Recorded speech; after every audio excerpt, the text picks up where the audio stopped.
All right, guys. People have been asking Papa, oh, can you watch this video? Ugh. It's called Do Kids Need a Mom and a Dad? Okay. It says queer versus conservative parents, middle ground. Very Lenora pogger. became a member. Oh, thank you so much for the membership. So listen, here's my thing. Generally speaking, it's not a bad thing to say that kids need a mom and a dad, because they do. However, from a specific to provide nuance, you don't need a mom and a dad. You need two loving parents, and I think a strong masculine figure and a strong feminine figure. And that's that's it. I think that a gay couple, whether it's two guys or two girls or whatever, I think that they could absolutely still provide a very stable home. One of them is going to tend to be more masculine. One of them is tend to be more feminine anyway.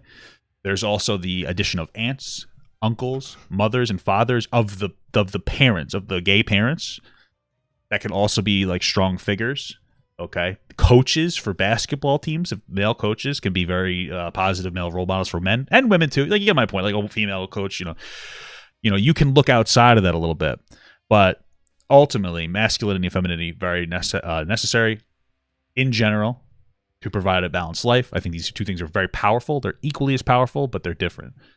All right. What if your mom's very masculine? My mom was very masculine. It's like that's a positive masculine figure in your life. I think that fundamentally masculinity breaks you down in a positive way, like breaking down a muscle. Femininity builds you back up.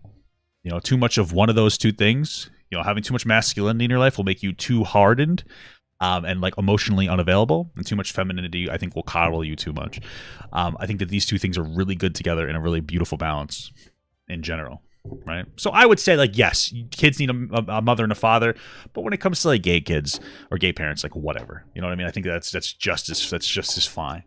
Okay, so Creator Launchpad. We want to see your idea for a new original show concept. No. So get together with your friends and shoot an episode. We'll watch your video, and if we love it, we'll hire you to join our team and direct more episodes. Click on the link in the description below for more information. Okay. Important that parents honor their children's boundaries. Is it important to honor your children's boundaries? Yeah, of course it is. Like, you need to teach your kid boundaries, and part of that is by respecting theirs. There's going to be times where, of course, like you might want to be a little overprotective, and I get that because I'll probably be a little overprotective. But my wife and I even talk about that now because she didn't have access to too many boundaries. So sometimes she can be overly. My wife. I think every parent goes through a phase of violating their kids' boundaries unintentionally. For me, I was raised very strict because of all the issues that I had. So like I believe in stricter parenting because it was necessary for me. I'm somebody with ADHD that needed very refined, like this is what needs to happen kind of shit. But yeah, they need to respect boundaries. I like the phrase "boundaries breed intimacy." Do I wish I had a more feminine figure in my life since my mom's very masculine? No, because I like the person that I am, and like I have like strong feminine figures in my life, and I appreciate strong women. So, If you don't have that mutual respect for one another, how can I be open with you as a child? There's that lack of trust if you're not respecting boundaries.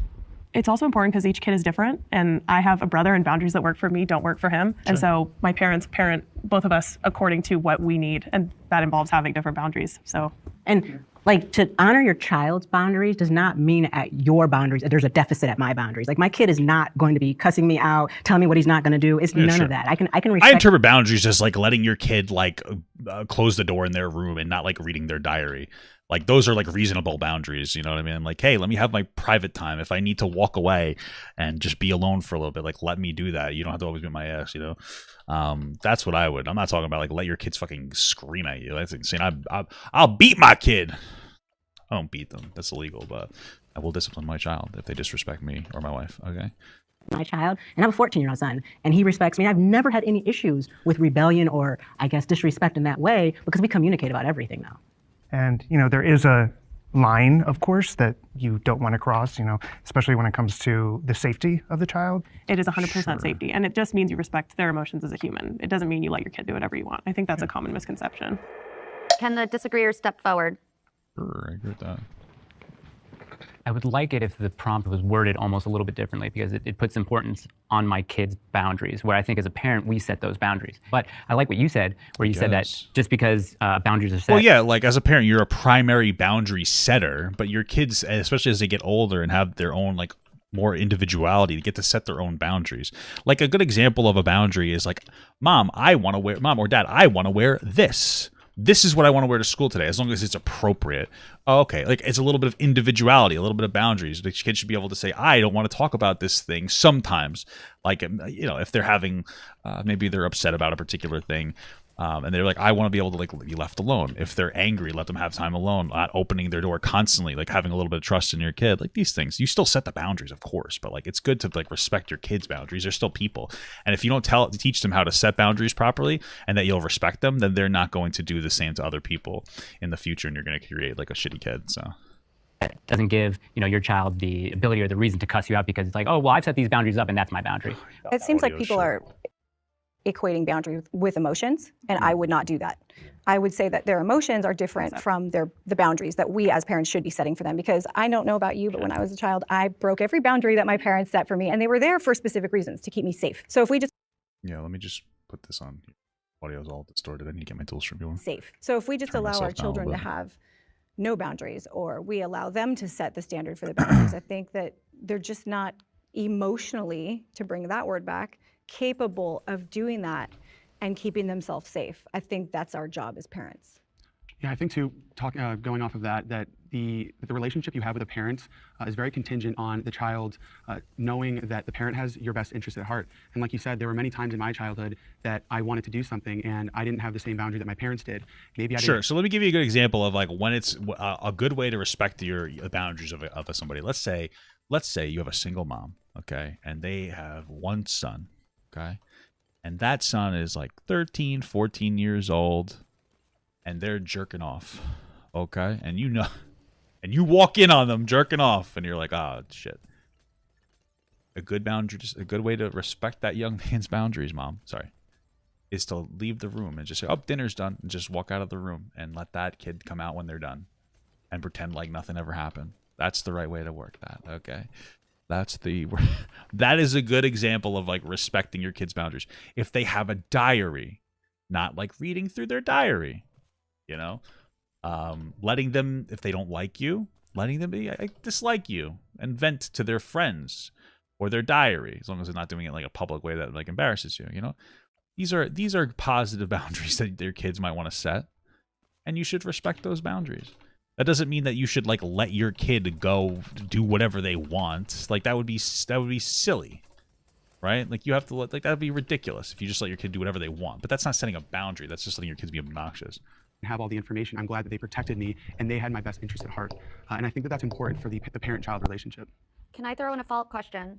Let's redirect and think about boundaries too as autonomy. Okay, go. Encompassing what though? As an example, a little kid doesn't feel comfortable hugging a family member, you must hug them anyway. That's your uncle, hug them. And they're trying to tell you, absolutely not. I guess it depends on the context. Like, what's the context there? If I had a kid and they didn't want to hug my grandma, I'd be like, or they didn't want to hug me, I'd be like, you're hugging me. Now, I feel like when we use the word uncle, it's like, oh, what if the uncle is molesting them? In that case, that's different. But generally speaking, like, yeah, I think it's okay to force a kid to hug their grandma, right? You're going to have less autonomy as you're younger. I'm talking about like when you get older and like you actually, like, there's actual things to, you know, worry about more than anything else. Okay, so. I was actually about to talk on that. I think it's less about the child setting the boundary with the parent. I think parents should definitely like have the final say in terms of those boundaries, but I think it's more about fostering a conversation with the children that you are an individual, you do have autonomy. Just for this phase of your life, I will take the lead, I'm the parent, but instilling in the child that you are your own person and you're not just an extension of me. I have a 6-year-old, a 2-year-old, and 11-month-old son. So there is no boundaries, because you can't have boundaries if there's no foundation and order. You know, so for me, what I strive to do is to, with my 6-year-old, is just give her lots of words of affirmation and be the lead in everything we do. You know, she rides horses, we go out to the range, she shoots guns. A lot of the structure and foundation that we're planning is, you know, in the outdoor world, it's not based off social. Hey, listen, if you're gonna have your kid use a firearm, then you really should teach them firearm safety and respect at an early age, because, you know, that's a big deal. You know, might as well start them young.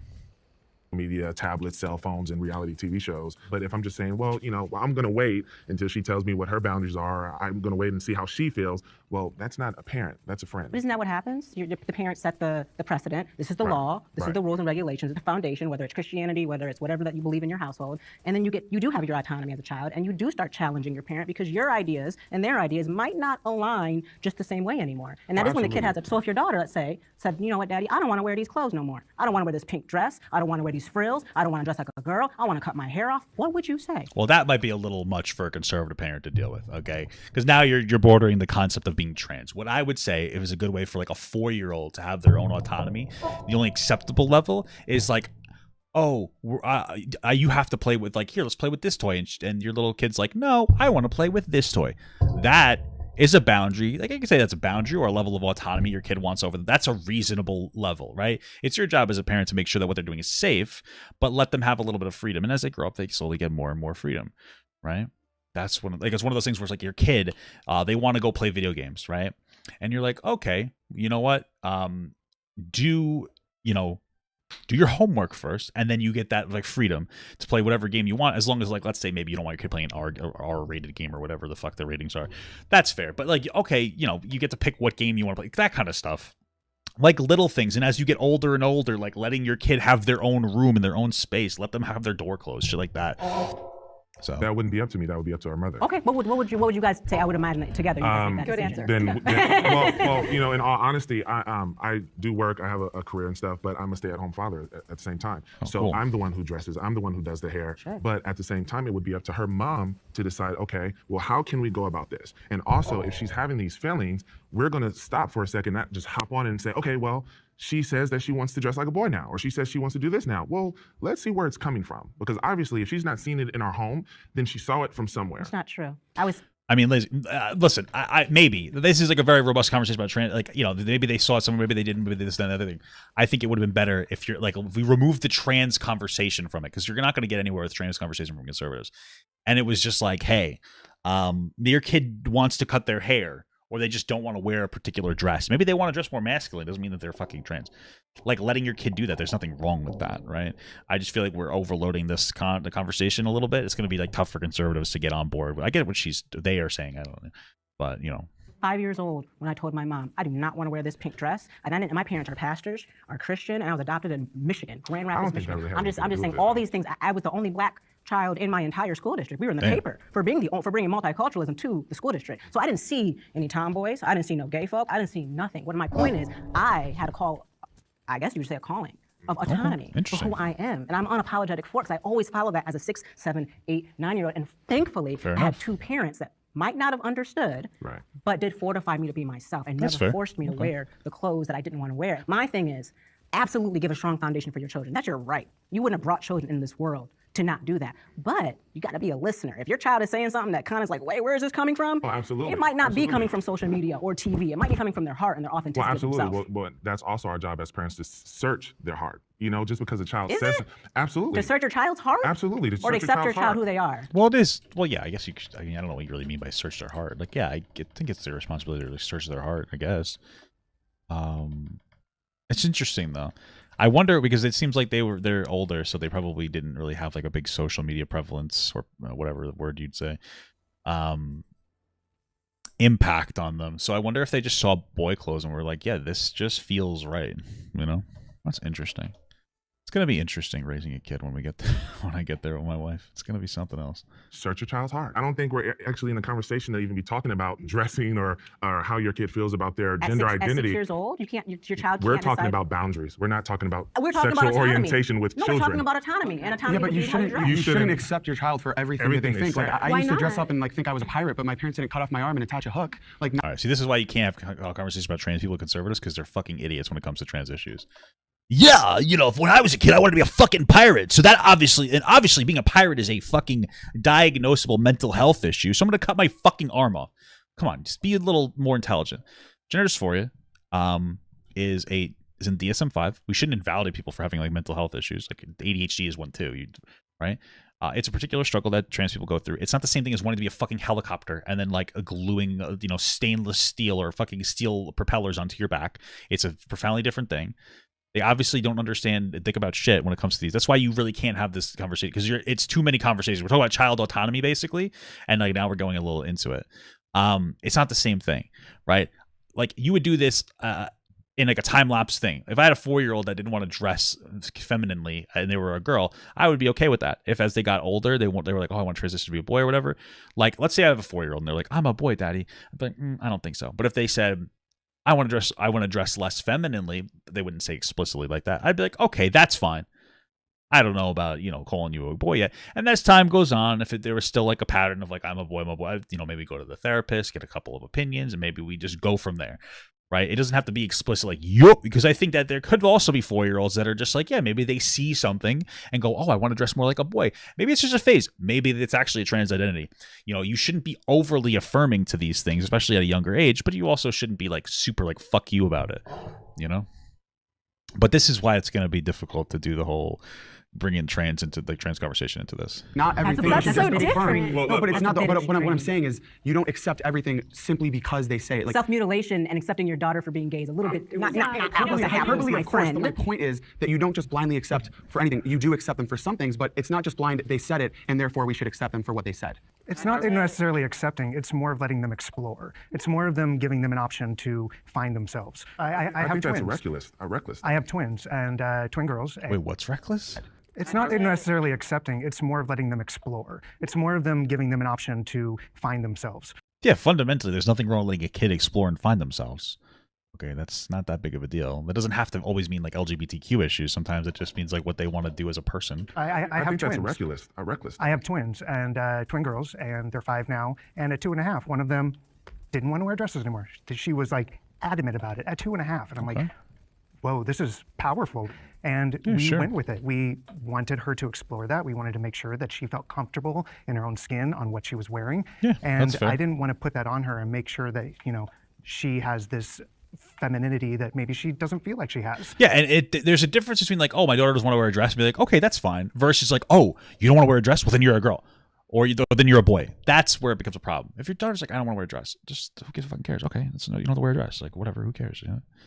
That's not saying that she's gay or she's lesbian or anything. She just doesn't want to wear dresses. Yeah. And to this day, she's it's not that 5 deep. Yeah, and she fair. still doesn't wear dresses. And she might like dresses in a couple of years. She might change her mind let and her actually explore. like dresses. Yeah. And that's her choice. Exactly. I have a question. That's It's perfect. personal to you because I don't know if I heard it correctly. Did you say you were adopted? I was. Okay, you had adopted parents. Do you think They're that, the only parents I recognize as my parents, but I was adopted. Do you think that their willingness to be, let's just use the word liberal in acceptance and you wanting to do the things that you do is because they're your adopted parents and maybe that they felt We're going with the classic adopted parents aren't really your parents. No, just a dumb thing to say. No. Like they're just trying to explore and help the kid. What the hell is this? Okay.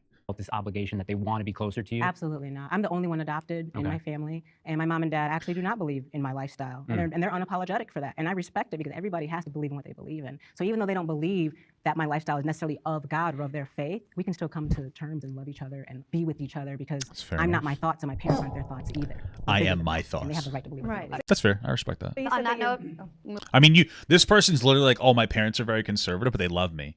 And I respect them. So, like, you can't even be like, they're just like some virtue signaling, like, progressive. They're like, yeah, no, I respect even my parents who don't necessarily agree with my lifestyle, but because they respect me. I mean, I respect that. They're putting respect first. I know I keep saying that word. So you can't even be like, oh, just another woke person. No, this is a very real person. It's like, yeah, you know what? I am this. I'm not entirely sure what their identity is. But I understand that my parents don't respect, or that my parents don't understand it, but they still respect me as a person. And I'm like, that's the way that you should operate. move on to the next prompt. Papa Go, what about if your young son wants to explore wearing dresses? I've heard you take him up before. Yeah, that's a good question. To be absolutely honest with you, I just don't think I would be comfortable with that. And you might say it's a little hypocritical. But yeah, I don't know. I don't like the idea of that. I don't know, man. Maybe that's just me being prejudiced. I don't know. I'm not comfortable with it.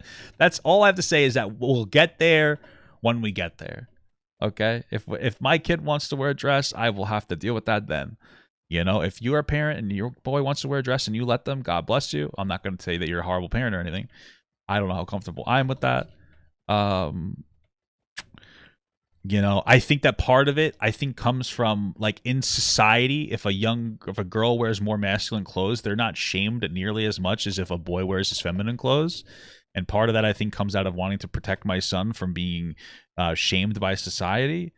I just don't know. I have to experience it. But as of right now, I'm not super on board. You might say that's a little hypocritical. You might be right. But hey, listen, I'm just being honest with you. It's best for a child to have a mother and a father. Yeah, we said this before. Generally speaking, like, yes, but I think that two like positive figures of masculine and feminine are perfectly fine.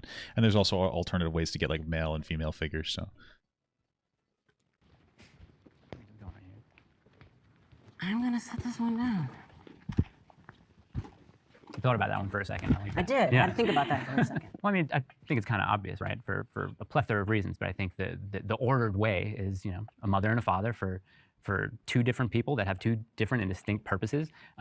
We all know mothers are just inherently better at nurturing. They provide life, they give life. And I think both of those two distinct roles are absolutely important and integral to child development, I think. So here's one thing that was like really interesting to me. I remember watching this video, and it talked about how boys, when you have a lot of boys in a family, there's a higher chance, it's a fact, as you birth them, that the next one will be gay.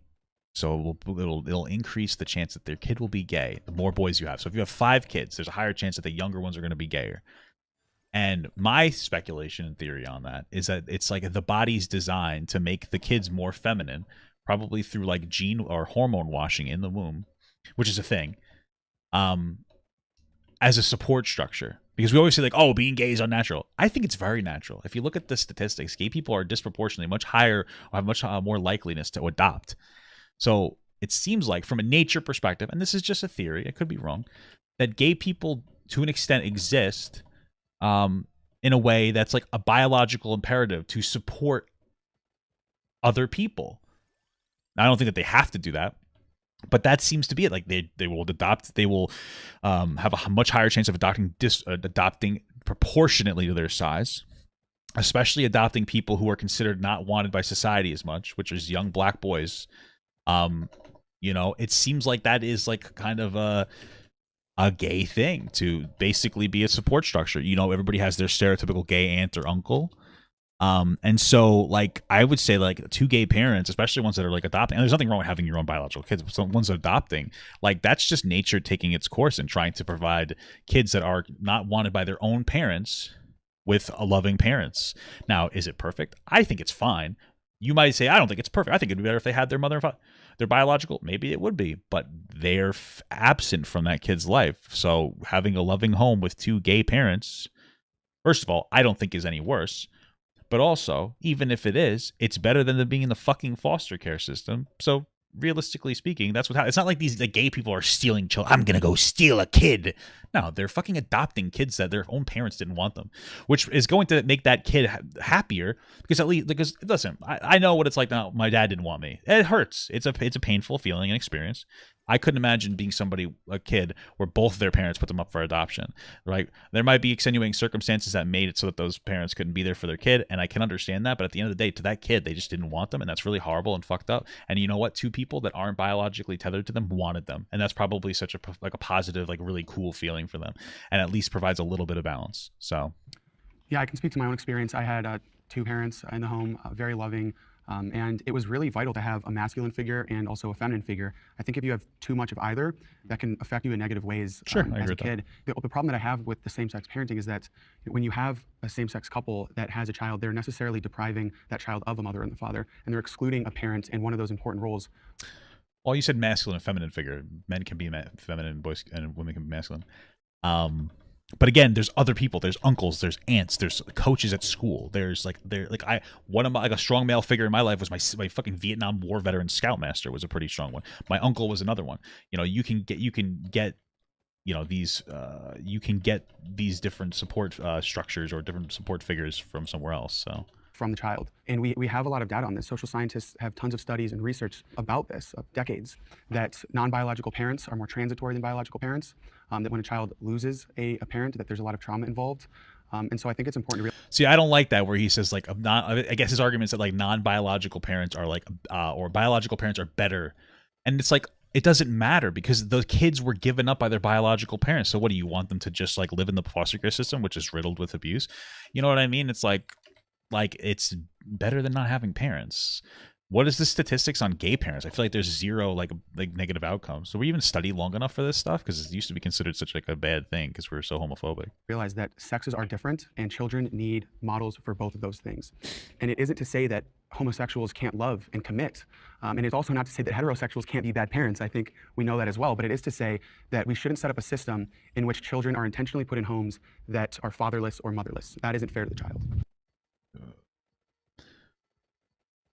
What I'm hearing is if you have a kid that wasn't wanted by their mother and father, don't give them to a loving gay couple that will love them as their own because I'm prejudiced. That's all I'm hearing there. It's just a dumb, ignorant thing to say. Okay. Like, I'm happy that the way you feel about gay people, gay yucky, means that kids who are orphaned in some capacity can't have access to a loving home with two loving parents because you just feel bad about it. You don't like it, so I don't think that I don't like gay people being parents. So if you're a gay parent and you're loving the fuck out of an adopted kid and treating it like your own child because it is your own child, sorry, but that has to end because I'm uncomfortable with your happiness. It's like, what are you, a fucking moron? Like, it's just so stupid. I feel like same-sex parents adopting are thrusting the child into their lifestyle instead of realizing and asking the better question, which is what is best for that child. And I hear this. You're right. It's better if they get raped in the fucking in the fucking and abused inside of the foster care system. Holy fuck! How did I not think about that before? I am so stupid. God, fuck, man. I wish I wasn't such a dumb fucking moron. Holy shit. Decide that we will be good parents. But no man can be a mother and no woman can be a father. And even if you are the best same-sex couple in the world, you still are necessarily denying that child a parent. No, you're not. They're adopting people because their other fucking parents didn't want them, you idiot. Holy shit. Yeah, I think gay people should force to be with people of the opposite sex so that they're miserable when they raise kids. Who fucking cares? You're so concerned with like a positive outcome because you're so fucking uncomfortable with it. It's just childish. Shut up. And I believe that children have rights. Oh, God. No shit. A right to a mother and a father. And they have that right by virtue of being brought into this world by those two people. Cool. I appreciate how fucking stupid you are. Like you touching on like the masculinity and the femininity. The thing is, you can only display so much masculinity and femininity. The thing is, like, it doesn't matter if you're a biological woman and you're trying to exert what the fuck is this person's talking a mile a minute? As much masculinity as possible. At the end of the day, a child's gonna grow up in a same-sex household, and they're gonna go to school and then see that other parents have a father figure, a mother figure, and they're gonna grow up and start and just all this stuff about same-sex couples, like gender, all this stuff's gonna come to them at a very young age. They're one-dimensional. They're not gonna take it in the same way that we do. So I just feel like from a very young age, it would confuse the kid.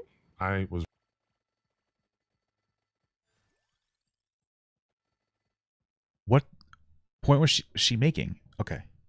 So she's saying it's going to confuse the kid if they have two moms or two dads because other people are going to have a mom and a dad. Check it out.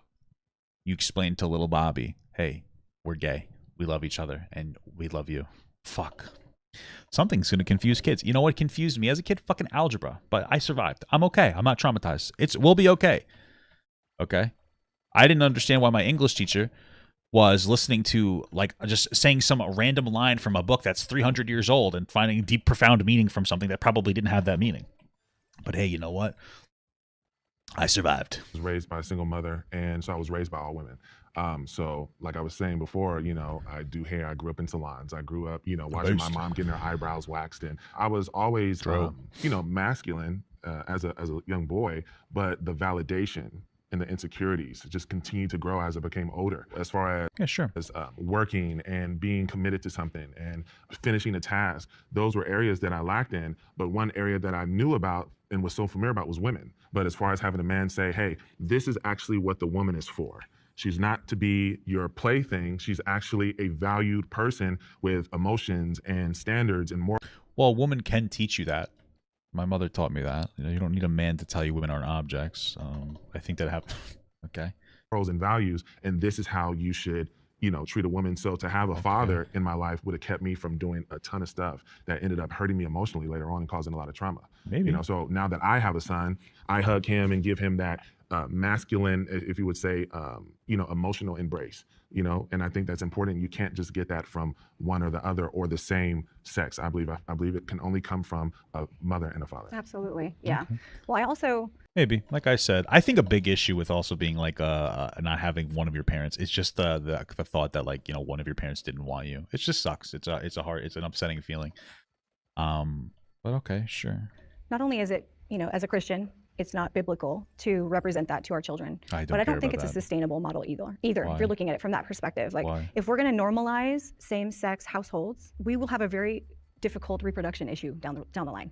No, we won't. We're not going to create more more gays aren't going to be created because we're allowing gay people to exist. The biggest reason why we have like a decline, like a lowered birth rate in like America and whatnot, is because people, well, for one, women are working more, and so like they're putting off having kids while they do that. But also it can be very financially stressful to have kids when you need to work, right? Because that's what women need to work in our culture. So maybe provide like universal preschools and health cares and better maternity leave and shit like that would be a much better idea. We're not breeding fucking gay people. Again, gay people are providing the excellent, like amazing service of like adopting kids that aren't wanted by their own parents and providing stable, loving homes. So think if every single family suddenly became a single sex household.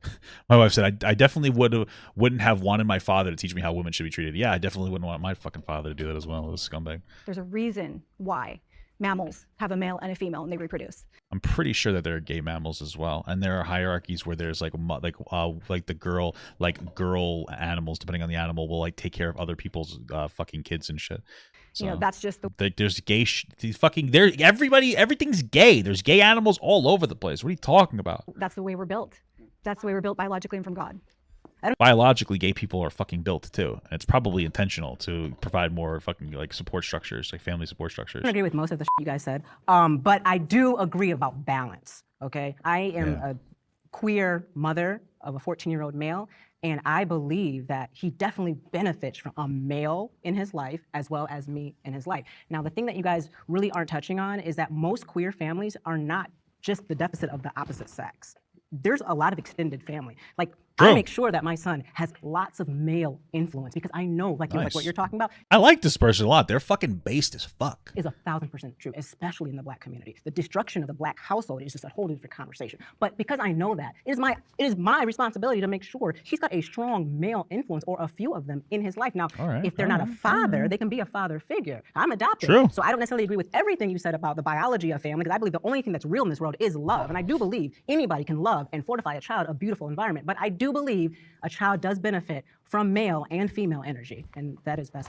Sure, based. So I disagree, clearly.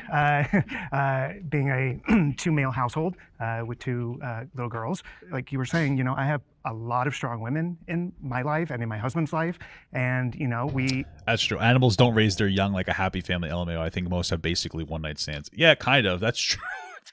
That's true. That's actually a good point.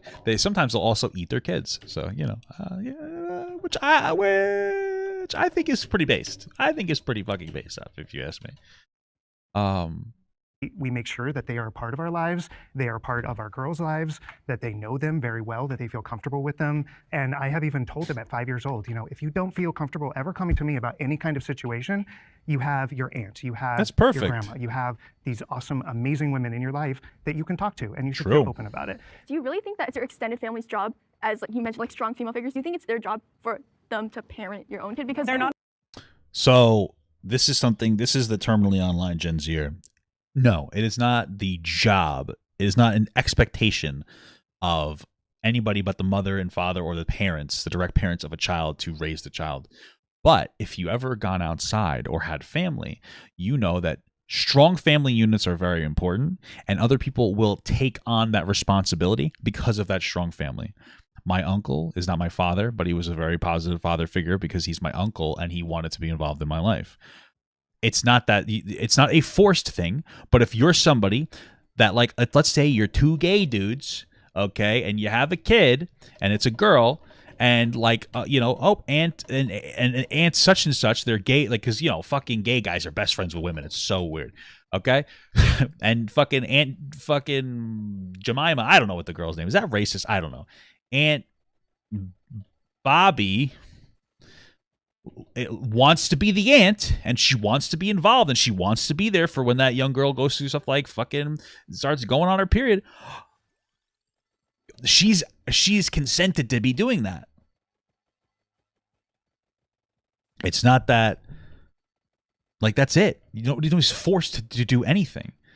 But this is just how the world works. Parenting. Not it's at just all. an influence. We were talking about like extended relatives, but what about immigrant families where all of your extended relatives are in a different country, a different time zone?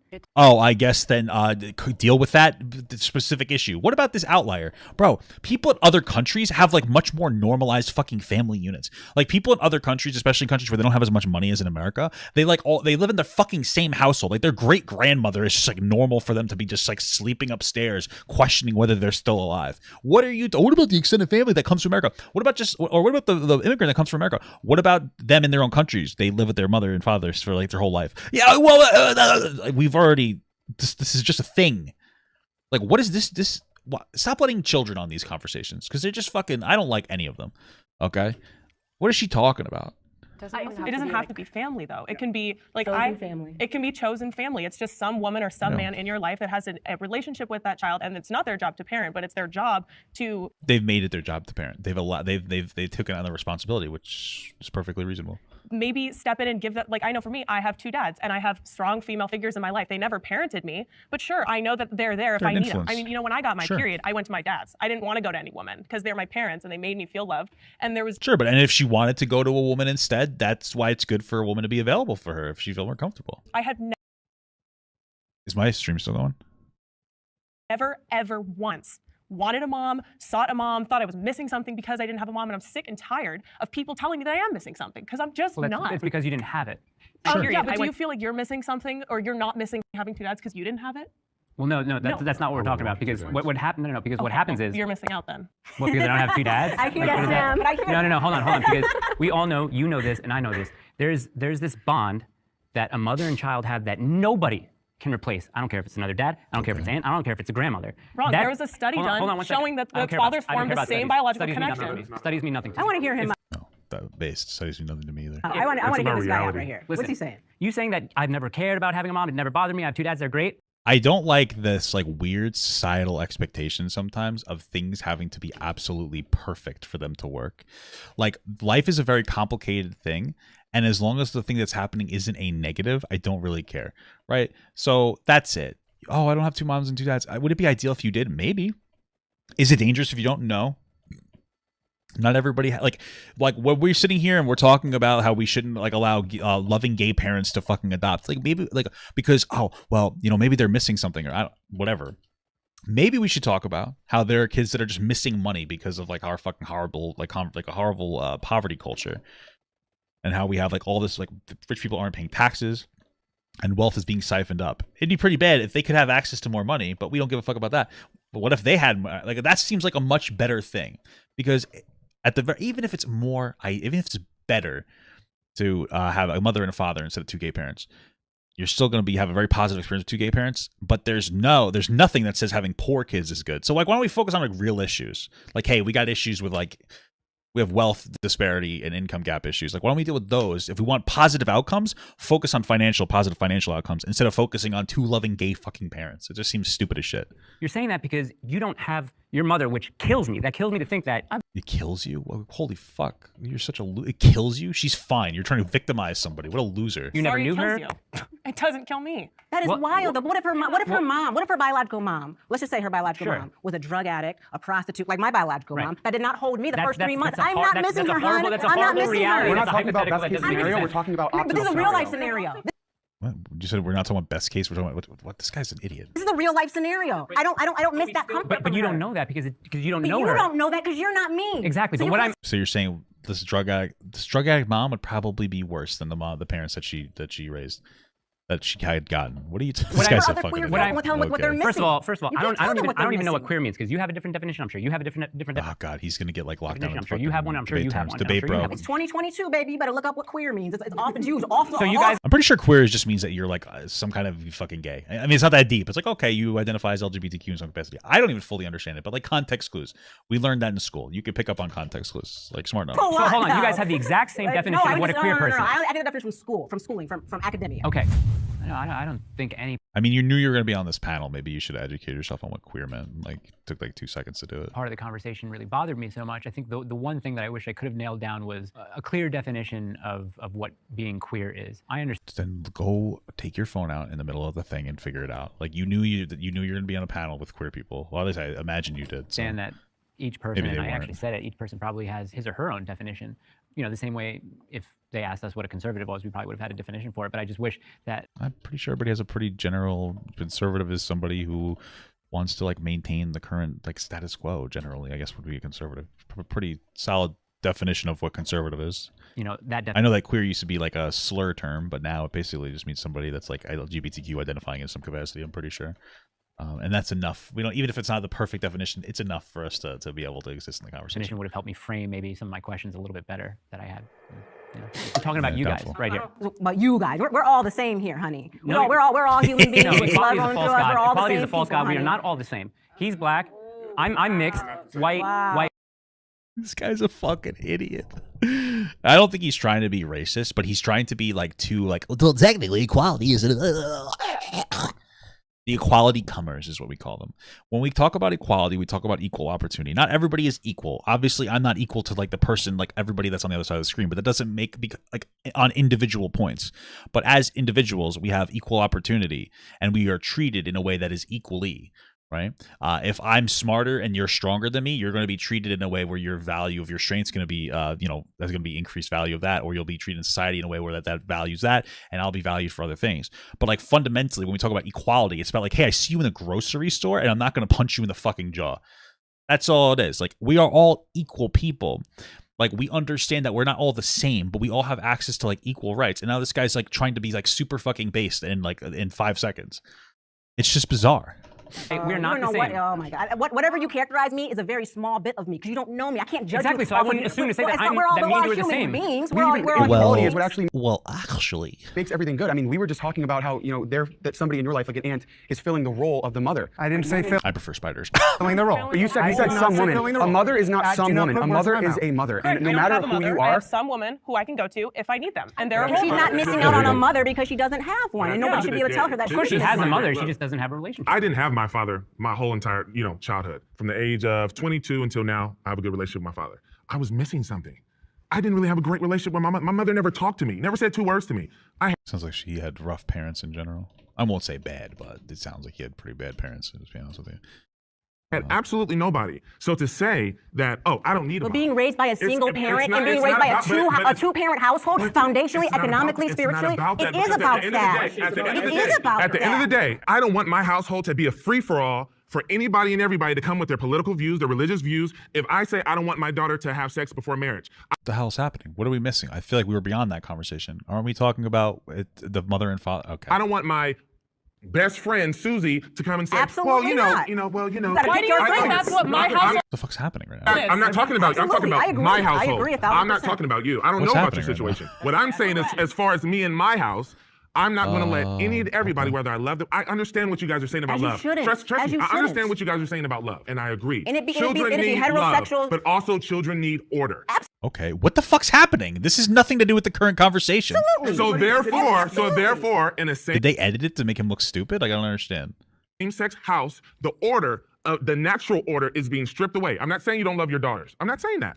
I'm saying the order. You love your 2 dads. That's great. They support you. They love. I feel like you should. It's not natural order. What you're not referring to, like you're saying, natural order is being stripped away because of gay parents. Religious order is being stripped away.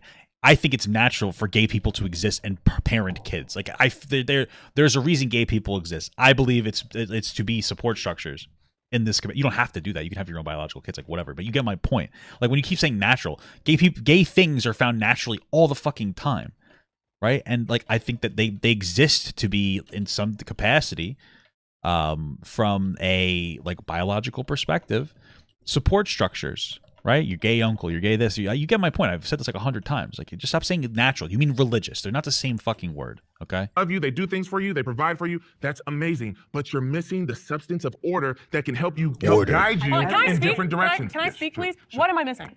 Pinpoint exactly what I am missing. And how, right, what am I missing from that? Fundamental difference between a mother and a father. Okay, so what can you point to in me? I don't know you. I don't know you. That's why I asked the question originally. I can say this. We don't know you personally. So when we say that you're missing something. What do they call this? Like survivor's fucking cope or whatever? When like somebody has gone through a particular struggle in their life, and so like they're like super adamant against it, or maybe I'm getting it wrong. I feel like this guy's like overcorrecting because he didn't have a good mother or father. Like, it would be great if I did have an actual father, absolutely. But if I had a gay mom, I feel like I'd probably be pretty balanced as well. And again, we don't have to look for like I feel like it's the same, but we don't have to look for perfect like outcomes. At the end of the day, 2 loving parents. Some good people stuff. Not having a mother. By the way, I said 2 for a reason. Fuck you, poly people, you weirdos. You're missing guidance in different ways. Anybody can fabricate emotion. I have 2 daughters. What? I can go to my daughter and I can play Barbies with my daughter. She puts on her dresses. I'll be the king. She's the princess, and I can get on the ground crawl. I can make myself be feminine enough for me and her to have a good time.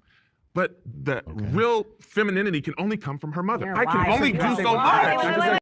Well, you can subsidize femininity from like other women, like aunts and whatnot. Stop. Real quick. We need to move on in just a moment. We haven't heard from Brittany or Alexa. Who are those? I think it's really important to... Bro, let me tell you something about Alexa, okay? I need to tell you this, and this was mortifying. My mother had to go to the hospital the other day, like last week. She had a pretty bad kidney stone. She knew it was a kidney stone pretty much, but it was horrible. She needed like morphine and for them to help it pass. And like it's gone from I think like her kidneys or bladder down to her whatever, you know. Anyway, we get there. My mom's doubled over in pain. She's like, "How are you?" The nurse walks up to her and says, "Hello, my name is Alexa." In what my mother has described, a very strong woman, as a pain scale 10 out of 10, she still finds the ability to look at this woman in her eye and go, "Alexa, play music."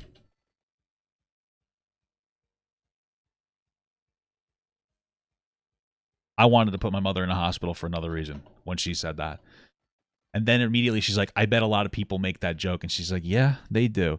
And that's why our nurses, that's how I know nurses are underworked. I mean, they're overworked and they're underpaid because they got to put up with shit like that. I mean, Jesus Christ, the cringe is insane. And then afterwards, they gave my mother some morphine. And then you know what she started doing? She started talking about how she would take home the hospital bags and leave them in her car in case on a long car ride she had to throw up, piss, or shit into it.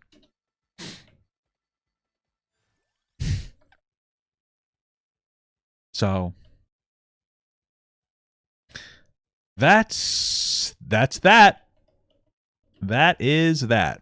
Realize that takes a village. It takes a village to raise children. True. So with Elizabeth coming from a 2-parent household, which was a big topic for the agreeers here, a 2-parent household, I don't think she's missing on anything. I raise my children with my wife. My daughter knows no different. You know, she is not missing anything. Neither is my son. Do you think one day they will? Absolutely not. I have a question. I don't know how to ask it. Hey, do you think that there's more important things the kid might be missing? Question. That's nothing to do with their fucking this? Is it like, were you with Mel when you had your daughter? Yes, I was. Okay. So I guess my question is more so for people for queer people who adopt children. Okay. Is there a agenda connected to it? Bro, come on. Now it's just homophobic.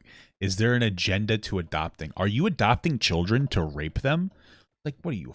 You're a fucking idiot. No. You know what? Yeah, there is an agenda. You know what the agenda is? To just have some kids that you love. And especially for a lot of people who will adopt, it's just having some kids that you realize like society has fucked over and you want to be there for those kids and provide them with like a household, a stable, loving environment. That's the agenda. I know he's pushing like this like argument of like an LGBTQ agenda to either fucking make the kids gay or to fucking sexually like whatever. But just shut the fuck up. Like not everything. Everything's so fucking predatory. Jesus Christ. Men rape and molest kids at drastically higher rates than women. Should I say that anytime if a man and a woman adopt? Like, are you trying to rape your kid? Oh, why are you having kids? Are you trying to molest your daughters? If I asked him that, wait, is there an agenda behind you having kids? Like, do you want to molest your daughter? Because do you know that some men molest their daughters? So you must be, and more than mother. You can understand how fucking dumb this argument is. It's just like this dumb fucking LGBTQ groomer conspiracy. It's so annoying, dude. It's just so pathetic. Holy fuck, people have been so goddamn brainwashed. Jesus Christ. To purposely, for the sake of society, community, to adopt children into your home to prove a point.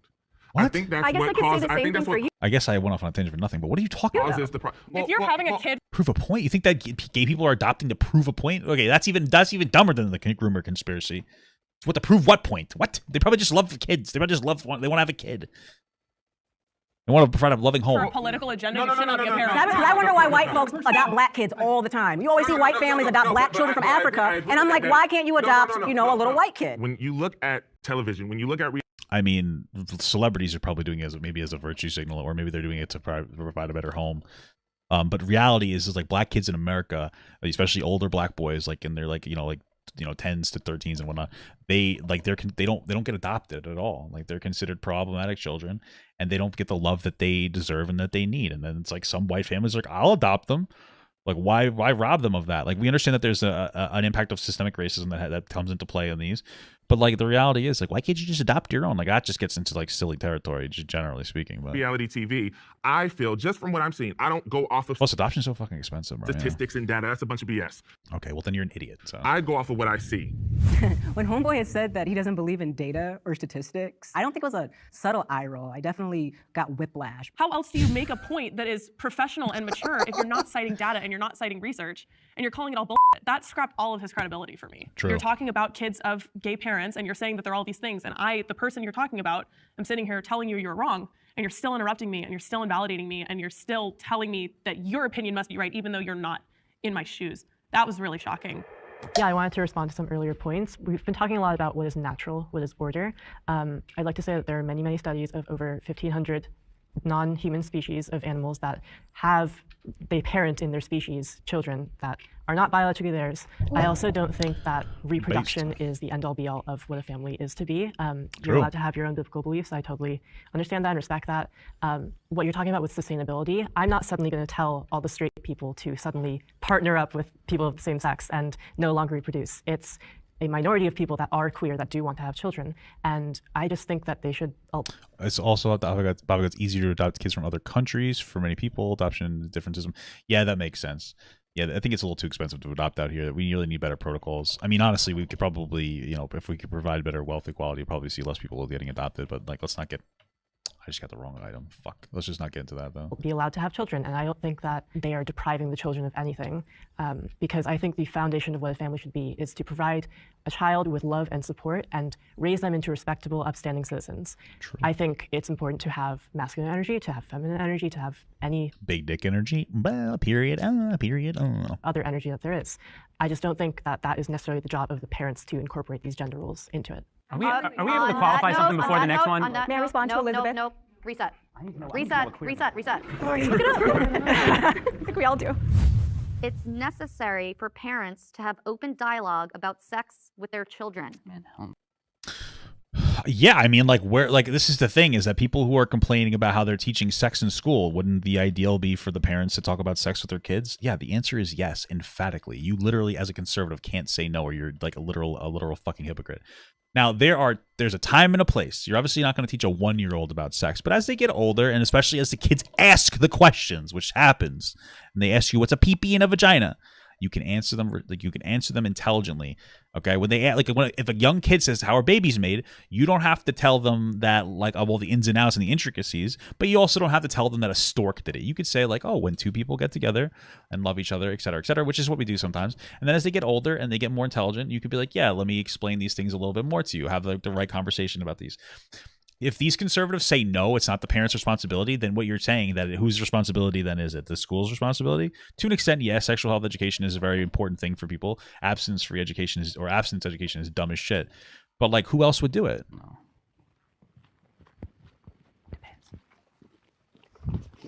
I do believe it's necessary, but I believe you have to do it at an appropriate age. Sure. But once I they're agree. ready, then I think you should have those conversations Sure. so that they don't have to go outside the family for that information. Sure. I never felt comfortable going to my parents at all, or my mom. I never felt comfortable going to her. I would like to create a space for my child, which I have, where I hope that no matter what happens in her life, that she feels comfortable going to me at least. And then I will help her, or together we'll determine if she's actually ready for the conversation, and hopefully she is. I definitely agree with you. I think it's so important to be able to have a dialogue so that kids feel like they This woman crying? can come to you and not necessarily enforcing Why did they zoom in on this woman like scratching her eye? That was so that weird. you have to come to me for this. One thing is like when it's Bizarre. much younger. I'm really sorry. Oh, I thought she was. Why is she CJ crying? Vincent I'm became sorry. a member. I'm sorry. It's not appropriate. I'm sometimes a little insensitive. Thank you so much for the small guy, brother.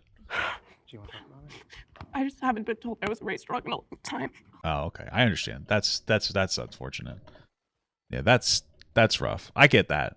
You know, she's trying to keep it in too. Okay, that's why I respect it. Like, you know, that sucks though. Like, yeah, like this is a person that's probably got bullied for having gay parents. And like, you want to know, like, you want to talk about, oh, this is optimal. This is optimal if we do this. It's optimal if we do that. You think it's optimal to like say to somebody who has loving parents that their parents are like they're like invalid or less than? What do you think is more harmful to these kids? The fact that they don't have a mother and a father, or the fact that they get relentlessly bullied for not having a mother or father? Which, like, just think about which one do you think is a little worse? Personally, obviously, it's the two gay loving parents that like try to provide for their kids. It's the same as fucking biological parents provide. That's obviously worse. It's definitely not the relentless bullying to the point where this woman has like some kind of like, I don't know if I'd say trauma, but probably something like that associated with this conversation. Like, Jesus fucking Christ. Yeah, she's crying because they're like, she has loving fucking parents. People are like bullying her about it. It's fucking crazy. This is just a lot of trauma associated with this. Yeah, maybe there is trauma. And it's not trauma for my family. It's trauma for the people telling me it's wrong. I know my family is right, and I know my family is normal.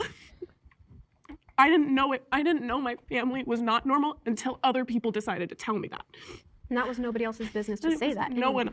That's nobody else's business, but I'm going to tell you right now. It's business. Absolutely not. And this is my biggest fear for my two daughters. For me, I feel like I have to prepare them as much as humanly possible for that outside world. Yeah, that bullying.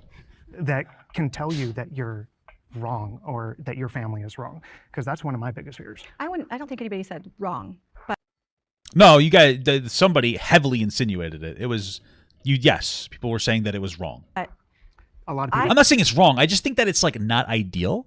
It's not very good. It's just bad, but it's not wrong. These are not synonyms for wrong. Okay. I grew up in a less than ideal family. A less than ideal, I think, is where as humans, There's right? nothing less ideal about her situation. No, this is what she's hearing, though. This is what she is perceiving that she's hearing. That's what she is hearing. That's what people like you were telling her. Well, you shut the fuck up. Well, I'm hearing it too. I'm hearing invalidation of her family, of the structure. Yeah. She's got a two-parent household right now. Most heterosexual families end up in divorce. We don't. I don't think most. I think it's actually. I think they say it's 50%. I think it's actually 41%. A lot do. I don't know if it's like higher with gay people, but as long as they're loving, who cares? So every single Love is so powerful, guys. Okay, we have to not downplay that. screwed up person I know has a mom and a dad. We don't end up Every divorced. single screwed up Valid. person has a mom and a dad. Absolutely. I've met nobody royally screwed up with two moms and two dads. That's that. And honestly, Man, most maybe, I gay don't kids' know. parents are straight. We come from y'all. Well, they all Probably, yeah. have to. Biologically. Well, no, They all- not necessarily. No, not the adopted Unless you're kids, having, but they kids, all other came queer from a kids. straight relationship. But our parents are heterosexual. No, I'm biologically related to one of my dads. My brother's biologically related to the other, and they had us via egg donation and surrogacy. So there's Okay. still a biological connection in my house. But and I'm glad I have that connection. But I also have one of my dads who has straight parents was adopted, and it it just biology doesn't necessarily mean anything. And Well, like look, they've found like there's some biological counters having like a gay kid, but a lot of it seems like hormone washing in the womb, in the cooter. So whatever it is. I wish the womb isn't in the cooter, but people would like stress it less, because that's where a lot of the hate comes from is, oh, if you're gay, clearly something's wrong. If you have two dads, clearly something is wrong with you. And like we automatically assume that children like me or people like my parents aren't as good as purely because they're different. Nobody said that. No you guys are saying that. one said it in this room. You're just offended by it. Like you're insinuating that. Like just stop. You don't get to like invalidate her for like family experience and then say, but we're not trying to invalidate it, because that's what you're doing. You're being insensitive. And if you're upset by her response to what you're saying, instead of being like, I didn't say that, why don't you like realize that what you're saying is harmful and hurtful, and maybe you shouldn't be saying it. You know, something to consider. But like the world You're says my it. shit pusher, and though. that's Fuck. not fair. And everyone just take a breath, just take a moment. before we circle back to the prompt, okay? Just take a deep breath. Do we feel okay to, yeah? Okay. It's necessary for parents to have open dialogue about sex with their children. Yeah, then we ask this one, yeah. I would also say that from a young age, we can talk about things that are involved with like sex ed, but not explicitly sex. For instance, like consent is a very important topic that I think should be brought up as young as possible. We mentioned before about the case of you don't have to hug your uncle if you don't. Listen, the hugging thing I'm probably never going to be on board with. I'm going to make my kids hug me if I want them to hug me, okay? But like generally, like, yeah, like consent is very important to teach kids. Don't want to, or hey, do you want help cleaning that mess up or something? I think those are inherently part of good sex education, but they're not explicitly like about sex. I think growing up, I didn't have much social media, so like I never like saw this stuff. But I go on Instagram now. Every like just so many posts, so many stories are just about all these things about sex, consent, and it can really go both ways, right? There's extremes on both sides, but the age that it starts at, you should really just encourage your kid to like, you should tell them the bare minimum, the biological standard, right? There's two biological sexes, stuff happens. What the fuck are you talking about? But really let them do their own research and encourage them to research both sides rather than just like mainly pushing their idea. What the fuck are you talking about? We're talking about teaching your kids about consent. What is she talking about? Am I missing something? Whenever they get social media, whenever they first hear about it and they have any questions about it. I'm just never going to listen to what she's saying again. I can't. So I grew up with religious and conservative parents, but they never made it clear that those two parts of my identity were the only things that were to rule my entire lifestyle. So what I mean by that is, growing up, I would hear about politics. Whenever I would ask them a question about it, they never made it clear what their stance on it was because they wanted me to explore both sides. And whenever I asked them questions, you know, they always tell me to explore the thing first, you know, go on Google, research, go to different sources, and then we can have this. Okay, I get what she's saying about her parents let her like develop her own freedom of thought, and that's cool. But there are some things that like aren't open to freedom of thought. Okay, so political positions, yeah, you come up with, like, you know, that makes sense. When it comes to consent, like there isn't like multiple standards of consent. You know, we need to be having like robust conversations about like, you know, proper consent. I think that enthusiastic consent needs to be a thing. I think we need to teach people to be more considerate of each other's boundaries, which is a real thing. I think a lot of cases of sexual assault in America are unintentional. I know that sounds weird, but a lot of it is you have people growing up getting most of their sexual education from pornography, which is like really violent, and it teaches like women, or it teaches young men that like women, when they say no, they might actually want it. And it teaches to young men that like if a woman is like wet, that means that they want to have sex with you, they're aroused. This is something that's really fucked up. But like when somebody's getting raped, and we're gonna keep it to like women here, just because a woman can get raped and still enjoy it, and that doesn't make it okay. But that's the problem, is when you're taught, oh, women like it to say, they want you to push past their no and fuck them.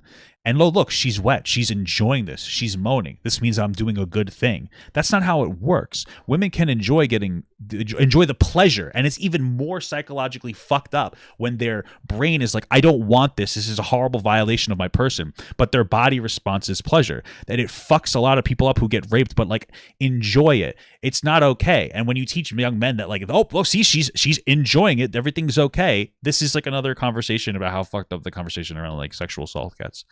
Okay, there's a lot of like nuance to this stuff, but we need to. Consent is like one directional. There aren't multiple aspects of consent. Like we need to understand. Like I think we need to get to explicit consent, enthusiastic consent, yeses and nos. We need to stop. Like we have horrible sexual health education. So when it comes to like whether you're conservative, progressive, whatever, like yeah, fine, explore your boundaries. But when it comes to sex, like there is no multiple standard. Like we need to be having the right conversation about sex. You can't let people just explore the concept of that. Exploring the concept of that. So, yeah, man. Discussion once I've really been truly informed. If we're empowering them to do their own research, they can get into the very wrong sides of doing that research. For instance, most people I know got their sex ed from porn. And if we're talking about, you know, sex and consent, I don't think anyone in this room is thinking that porn is a great example of sex ed. Nope. My son I definitely caught my son watching porn, and he's 14 years old, and it was a conversation. And I didn't shame him, you know, but if this is already happening, what do I look? Especially now, where like back in the day, you'd find porn would be your dad's nudie mags. But now you find anything on the internet, and you can go down like a rabbit hole of like the worst of the worst. Okay. Okay, I'm sorry. The body responds positively rather than enjoy. But you understand what I'm trying to say when it comes to that. All I'm trying to say is we're having the wrong conversation about like sex.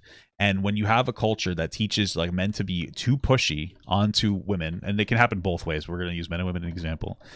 To not take no for an answer and to keep pushing boundaries over and over again until you get that yes. and then you see that a woman saying, no, I don't want this, or she's not giving enthusiastic consent or something like that, and her body starts to have a like positive experience with the sexual assault. You're like, oh, see, this is what she wanted this. And like, no, like there needs to be more nuance in the understanding of like the way consent works and shit like that, you know. And there's also part of it needs to be like teaching young women to say, like, sometimes young women just won't say no. Sometimes they won't stand up for themselves and express a boundary, be like, hey, I don't want this. Sometimes that does happen. And like, it's one of those things too, like teach like women to like stand strong to young men and women to stand strong to their boundaries, whether it's yes or no, and teach men and women to take those boundaries, to take those yeses and nos, right?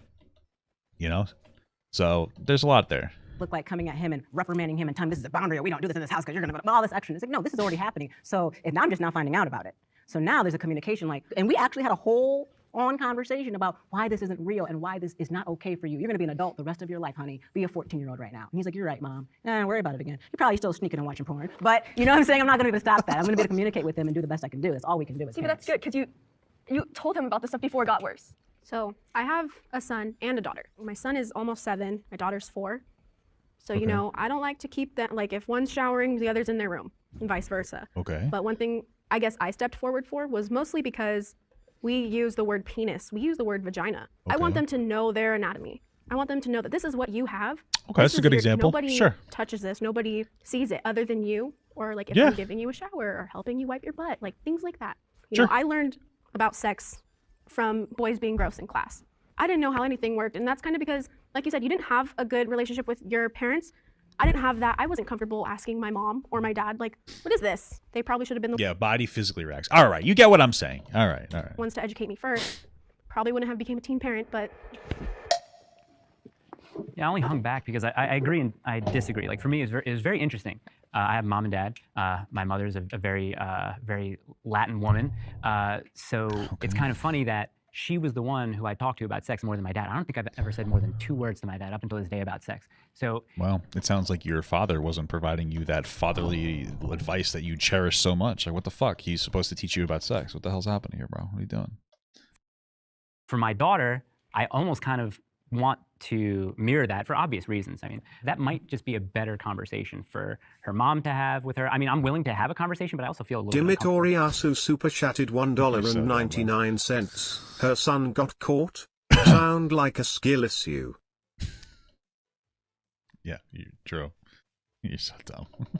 At the same time. Maybe that has to do with my past. I don't know. But yeah, I think the younger people here have it so incredibly difficult and so incredibly easy just because they have everything available to them at the same time. Where like me, you, like you over there, like we have to figure stuff out from like, you know, blurry VHS tapes or like slow internet downloads and stuff like that. So it's very like But that's the wrong place to be getting that education. Getting it from blurry VHS tapes.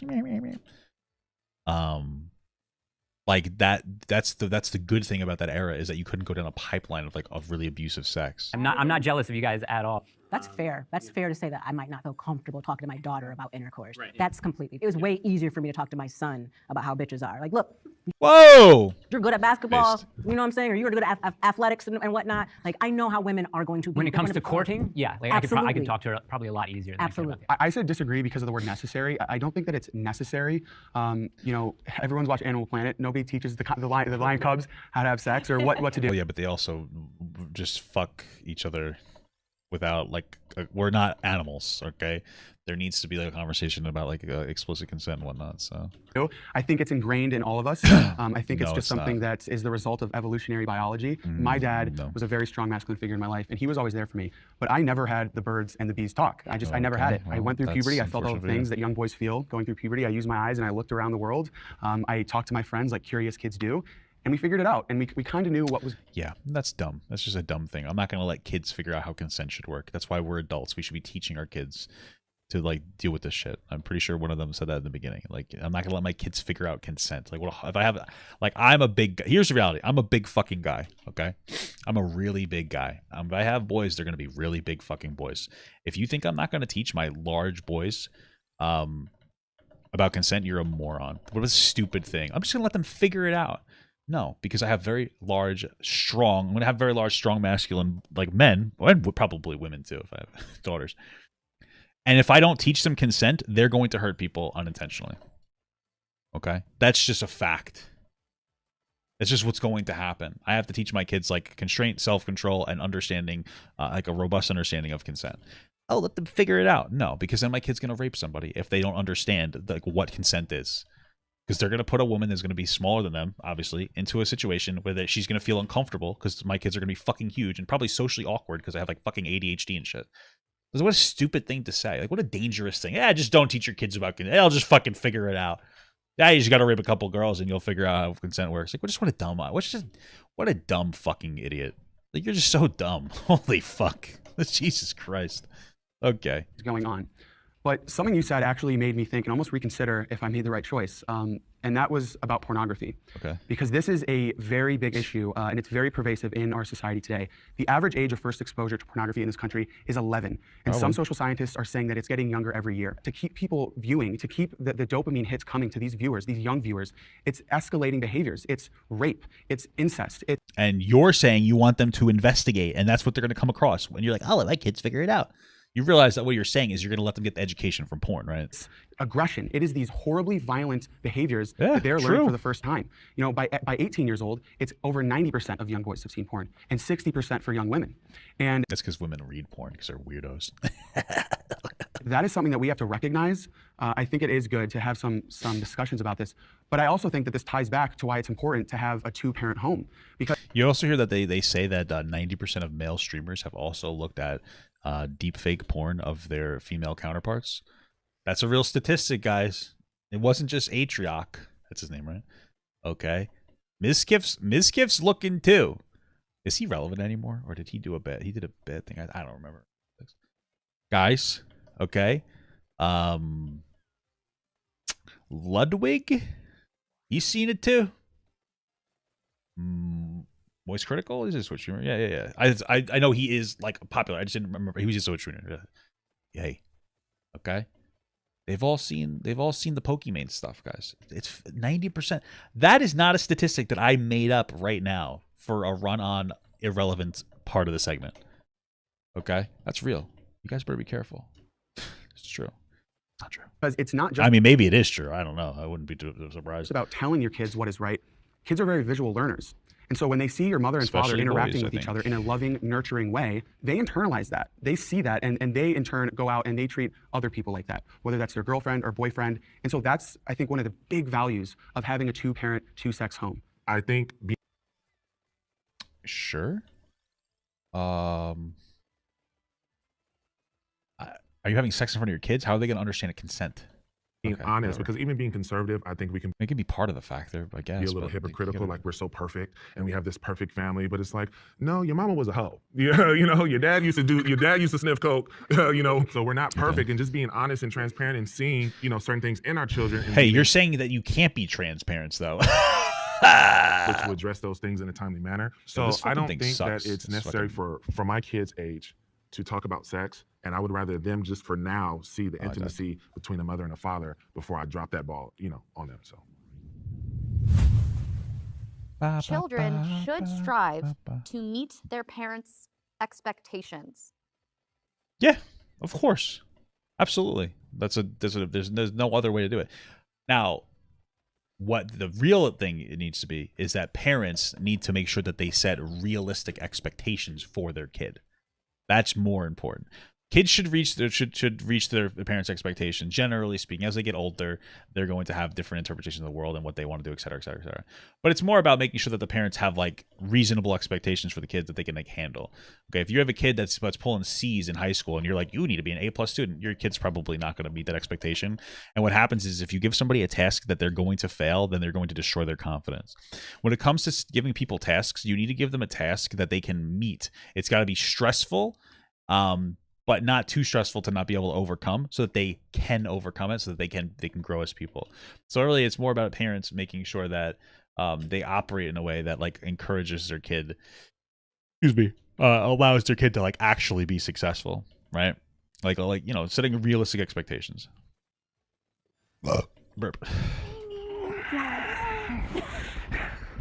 What's happening right now? What's everybody puffing and huffing? That's a valid question. What are those expectations? Do we expect our kids to be rocket scientists as soon as they're born? Probably not. If it's like good, upstanding citizens who love and respect their family and their friends, I think so. And I'm sure there are some children of immigrants here who probably have a very high standard expected of them from the day that they were born or the day that they moved to this country. And that's one thing I wish Asian American households like changed. We should always be expecting improvement. I think that's the one thing that parents should always be putting on their kids. The thing is, I was really bad at math. Like I did not learn. What a struggle to be Asian and bad at math. You're gonna get stereotyped so hard. You're gonna get bullied for that. Damn, it's terrible. How to add positive and negative numbers. At least they're a woman, so the expectation isn't as high. Okay, sorry, I'm memeing a little too much. Until like 7th, late 8th grade, which is really, really bad. Okay, especially for an Asian. But the thing is, it doesn't matter where your kid starts. You should always be encouraging them to improve. You don't set quantitative standards for them, saying get an A on this, get B on this. What you should be encouraging is, oh, you got a C? Try to get C+. B, small steps are what gets your kid there. I don't want to create, not create, but raise a child that. The first good thing she said all day. That is reckless. Like, okay, well, you have the freedom, be yourself, express yourself, do whatever you want. And then, she comes home, 16 and pregnant. I'm like, you did this and blah, blah, blah. Well, Dad, you didn't tell me anything. So the expectations isn't to be perfect, but just take a little bit of the things that she's learned, that they've learned from their mom and dad and utilize them in their life to the best of their abilities. And if they can do that, I'm happy with it. My parenting style, I feel, is, I would say strict, but it's not strict. Okay. Although my children aren't allowed to be exposed to certain things, they still have an amazing way of life because they get to do things with their mother and father who are actually present while they're in their presence instead of scrolling on social media and ignoring the child, when the child could be needing you more than you think. So I pride myself on being as present as I can and setting that strong foundation for my children. I think it's also important to teach your kids that the expectations you're setting for them and those goals that you're setting for them isn't for you, it's for them. And that's something really important that my parents taught me was that here are the goals, here's what we expect out of you. But at the end of the day, your successes are your own and your failures are your own. And one day, mom and dad aren't going to be here and you're going to have only yourself to look to for your accomplishments. And so it's setting the goals and setting the bar, but then making them realize this is all you. The ball's in your court and your life is in your hands. It's not in ours. Balls in my ass. The expectation that I have is just they're the best person that they could be. And I think that's the same for every parent. I mean, that's the goal and the wish that your child is happy and healthy and content of who they are and what they're doing. And of course, I'm going to push them to take the next step, and I'll always push them. But I think that expectation is. I can't wait to push my kids off like the bottom step. It's gonna be so funny, trip them and shit like that. Because you really can't trip. You really can't trip your kid as they get older. Because when they're young, they can handle it because they're not very close. They're closer to the ground. They say the bigger they are, the harder they fall. So when they're young and you push them, it doesn't hurt them as much, and it's funny. When they get older, you can't push them because it's like abuse. Plus, then they can tell people you're abusing them. So you got to make sure you push your kids when they're young. Okay, so they can't defend themselves. They're babies. Is a valid one. That's a joke. I agree with a lot of the stuff you guys were saying, but the reason I didn't fully step forward was I immediately thought of my parents.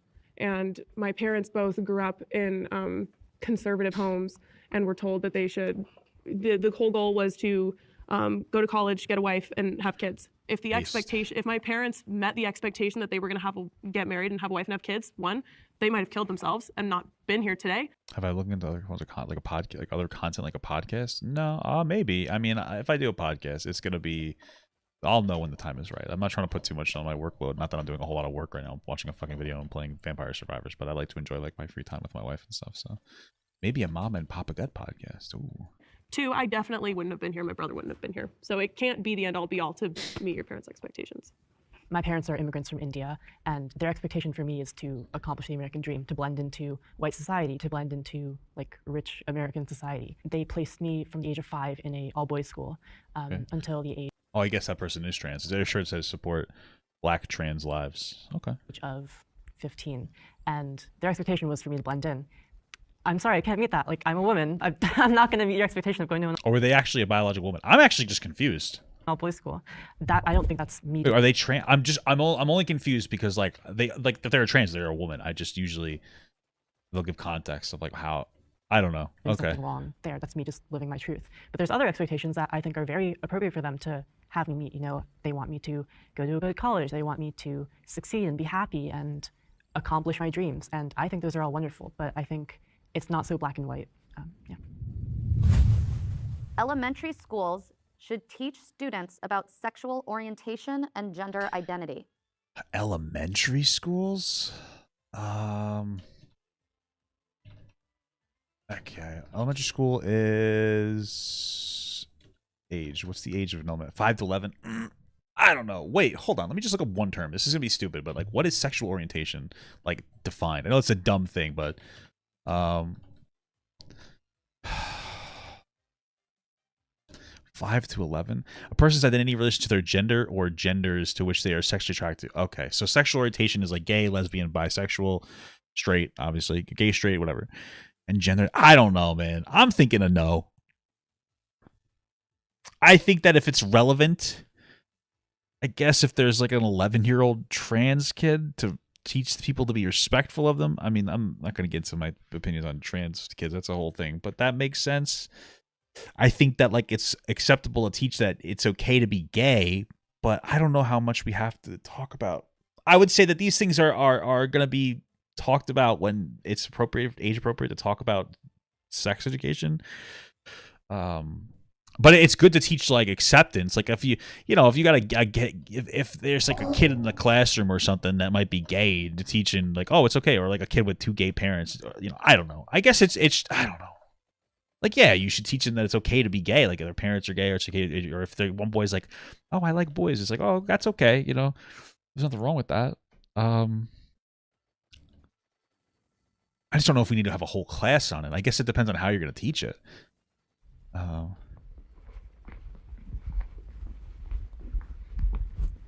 I don't think they should teach like queer theory or like Yeah, college sure, level gender think they should classes, either. but I think they should be taught that these kinds of people exist in the world, and you will grow Yeah, in a world where I agree with that. you need to love and respect these people. Sure. Yeah, for You me- don't have to love them, but you got to respect them, okay? That like if we're talking specifically elementary school, for me that just looks like having a book in the classroom that is about a 2-dad family, or is about someone discovering Okay. that they like to wear dresses, and then maybe that Well, I don't know about the dressing, but the 2-dad family makes sense. disagrees with what they were born as, just something like a children's book, or just some kind of picture on the wall that represents that. It doesn't have to be anything beyond that that's not age appropriate. This doesn't involve gay sex education or hormone therapy, or like if we're talking like elementary school Yeah, you don't kids, need to do that. it's just representation, like just putting it on everyone's Yeah, gay exist. That's pretty much it. That makes sense. radar. Sure. That those people are out there. At its core, More like on your gaydar. it's not about you have to agree with this and this is an agenda. It's about you can agree with this, you can disagree with this, but you need to respect it. Growing Sure, up, sure, I sure, didn't have sure, those sure, books. I was questioning myself if I'm normal, quote, or if I'm, if there's something wrong with me. That's fair. Listen, man, when I was younger, I had that crisis too of like, fuck, am I gay? And it distressed the fuck out of me, okay? And because somebody in my family told me that there's no such thing as bisexual, that you're either gay or straight, and all bi people are just lying. It just didn't make me feel better. So I was like, fuck. I'm either gay or straight, and I'd probably like if I was in a more accepting environment, I'd probably be more bisexual, because like I could tear apart a femboy like no problem, right? I'm just very attracted to femininity, but I never like explored that area. Like I always talk about I don't even know if I have paint on this computer. I always talk about it like this, right? Like this is how I think the gay works. This is how gay work. Okay, we'll do it up here. Right, there's a spectrum of gay. You have your gay. And then you have your normal. Just kidding, you're straight. And I feel like everybody's born on somewhere on this line in some capacity, right? Let's say Papa Gut was born here. And then based on like societal conditioning, normal societal conditioning, like fucking jail cells where people become gay, there's the chance to be a little bit straighter versus a little bit gayer. And I feel like I'm somewhere on the spectrum where like not being like, it's not distressing to me to not be able to fuck guys, because I'm mostly straight. But when you get people that are more on like this middle line, this is why you need to teach acceptance, because like they might not be as malleable. So like maybe potentially you can get somebody that's like in the middle to be more straight, like a Ben Shapiro, who's probably, or Steven Crowder, excellent example of somebody who's a fucking closeted homosexual. Okay, but they're right here, so they're not super distressed by not being able to jerk off to men. But then you get people that are like down here more, and you can't convince these people that they're fucking straight. You know what I mean? Like this is how I look at it. Does it make sense? But that shit fucked me up. I was so distressed. I'm like, oh my God, is it a bad thing if I'm gay? I was fucking stressed me out, man. And yeah, and you know what? I feel like part of it too is like this is a hard truth. I talked to my wife about this. Is that when it comes down to it, young boys are completely discouraging from experimenting with like other young boys, right? Like the reality is gross, but like 12-year-old kids are doing weird shit, and they're like, you can't experiment, which I get it. But then like we don't have those same standards on young girls. So it's like taught that like being a gay boy or having like being a little bit of a gay boy, that's really wrong. But if you're a gay girl, we just like leave it alone and like it doesn't matter. You know? I don't know. I just wish I was a little distressed. I wish that it wasn't like that when I was a youngin'. It's a little distressing, you know, just being able to not feel shame for thinking about dudes, thinking about as a gay boy. Potentially, I wasn't gay, but you know what I mean. Like, the fact that it's a distressing thought to me sometimes is kind of fucking like that's like upsetting, you know. You know what I mean? Why do I have these feelings? Is this correct? Because I never had a conversation with my parents. My parents are straight. My whole family is very conservative. So it was really difficult for me to accept myself because I didn't see the acceptance anywhere else. It's the exact same thing as different cultures, different religions. It's just another diverse area that you need to be exposed to. And it's like me being okay with schools being taught heterosexual relationships. Like, I'm okay with that. That's something part of the world, of course. Like, I didn't get any education from it from school, and you know, kids use like that's gays, like gay, like as a derogatory. True. You know, so for me, it could be as simple as like this girl has 2 dads. My kids have. Yeah, that's fair. I mean, that would probably upset her. I say things are gay all the time is a little bit of me. I could probably be a little more sensitive to that. You know, I've tried to be. Sometimes it's a little bit of a funny moment, but yeah. 2 moms. Simple. Is it Brittany? Okay, so you made a statement just now where you said she's coming after Brittany. You think it should just be like this exists and not go any further. So I think my problem with the school system teaching our children these things is that it doesn't just stop there. When? I don't think you can give me a real world example of this happening in like a systemic place. There might be some teachers that are like oversharing and over teaching, but I don't think that you could give me like an actual in classroom like breakdown whatever syllabus that's like over teaching. And also, what if your boundary is different from her boundary, from his boundary? Everybody's boundary is a little bit different, right? As parents. Absolutely. So I don't think the schools understand that. And I don't think government schools really should be raising our children, which they are now, right? They literally always have been. You're leaving your kids at a place for 8 hours a day. They are raising your children in some capacity. Just know that that's just an objective fact. Okay, because that is just what's happening. They are raising your kids to an extent. That is literally it. That's why they say it takes a village to an extent. They're teaching them math. They're teaching them science. They're teaching them all these different, like English. They're teaching them all these different things. Of course they're raising your kids. There's like home ec classes that they're supposed to be teaching them how to fucking cook for themselves. There's gym classes that are supposed to be teaching them how to exercise. They've always been raising your kids. What are you talking about? They should be raising your kids. Now, you have every right to not like the way that they're raising your kids. That is perfectly acceptable. But understand that they are raising your kids nonetheless. Right? You know, we should be really raising our own children. And if we have to put our children in a public school, hopefully they're learning reading, writing, and arithmetic. That's raising kids. Teaching your kids how to speak English or speak whatever language, that's part of raising a kid. Takes a village. And the social things and the cultural things and the religious things that are valuable to each one of us should come from inside our household. Sure, but just like that's your argument. Isn't that they shouldn't raise kids, that there's some things that they shouldn't teach. I still disagree. I think that you should teach kids that it's okay to be gay. You don't have to go into like fucking full detailed like 3-month classes about it. But it's like okay to be like, yo, Timmy has 2 dads. That's okay. Don't bully Timmy, you know? My approach with parenting is to be very loving, very tender, a very good role model. Some people would say I do some attachment parenting because we still sleep in the same bed, but really it's for a number of reasons. And what did you just say? Tender, a very good role model. Some people would say I do some attachment parenting because we still sleep in the same bed. That's a little weird. But really, it's for a number of reasons. And why? I feel like that's not a good thing to have your kid be. Listen, kids will develop attachment issues. Kids need to learn how to be independent. Okay. When I was like 13, my mom sent me off to a camp for the Boy Scouts called Camp Yagug. Okay, and in that camp, I learned I cried for like the whole week because I was away from my mommy. But you know what? It was a very good thing. I'm a mama's boy. I was raised by a single mother. My mother literally worked like 60 hours a week, and then all of her like downtime, she would like help do things for me. Like she was very active. Like my mom worked like 50 to 60 hours a week. The 2 days that she had off, they would be to help me push me through like the Boy Scouts or the Cub Scouts or to be active in my life. Like my mother was an incredible mother. I burped. So I was a little bit of a mama's boy. Okay. So my mother used the Boy Scouts as a way to like teach me to not be such a fucking mama's boy, to balance me out so that I wouldn't be like solely dependent on her, because that's not a good thing. If your kids are solely dependent on you, you need to like, your kids need to get the fuck out. like sleeping in the same bed. I mean, bro, that just seems like too much to me. You got to teach your kids to be independent.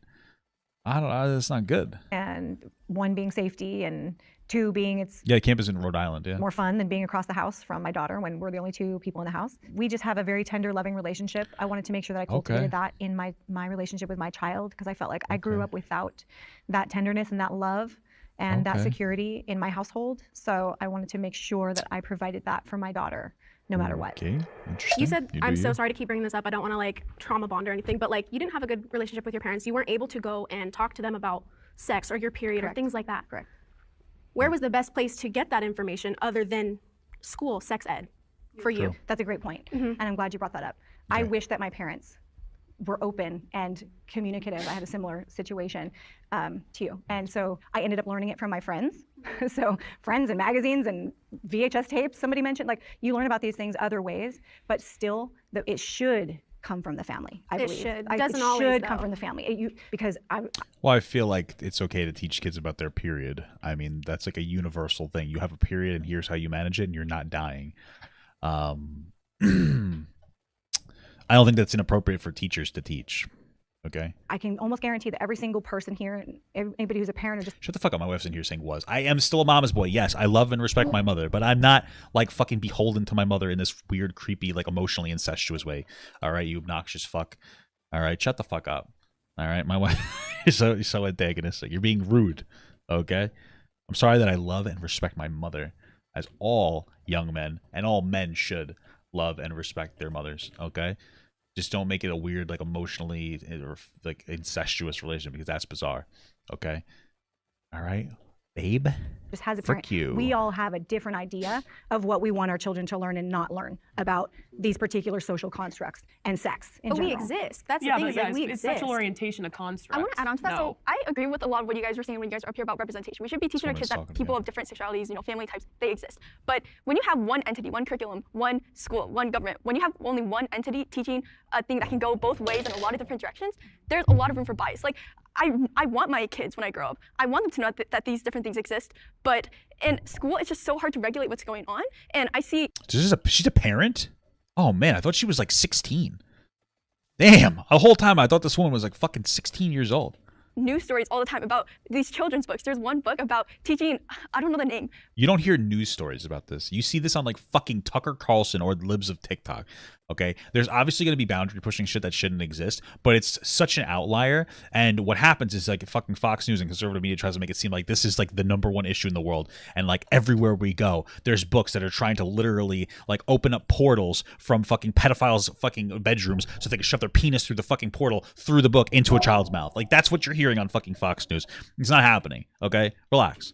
These are issues that like we talk about, but like it's not as widespread as you're pretending that it is. But it's about a girl exploring her sexuality, and in the book it literally says her friend said maybe you should try tasting your vaginal discharge to see. What book are you talking about? And what curriculum was this prescribed to? What are we talking about? Do you like it or not? And the thing is, nobody's advocating for this stuff. At least I hope not. But do you see? It can get out of hand so quickly. So that's understandable when it's hard to regulate. But again, in schools it is curriculum, so it wouldn't be anything outside of. But it was being taught in the curriculum. Like the students are being taught. I need drastically more context of what this fucking person is saying, because holy fuck, I feel like they're just too based for me.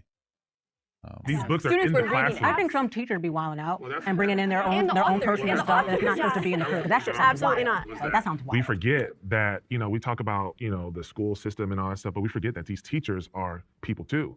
A lot of these teachers are my age. Oh, she doesn't have kids. Why the fuck is she here? I thought this was supposed to be. I thought it was parents. I'm so confused. I'm confused. Stop bullying me, bro. I'm fucking confused. They're young. Exactly. So my daughter, when she went into kindergarten, her teacher was amazing, great. She loved my daughter, treated her very, very well. But the first time I went I think it was back to school, not a parent-teacher conference, there was literally the whole classroom was surrounded with rainbows. And I'm like, rainbow pencils, rainbow ABCs, rainbow. I'm like, okay, we need to know our. What are you afraid of leprechauns? What the fuck? Like colors. They need to know their colors. That's cool.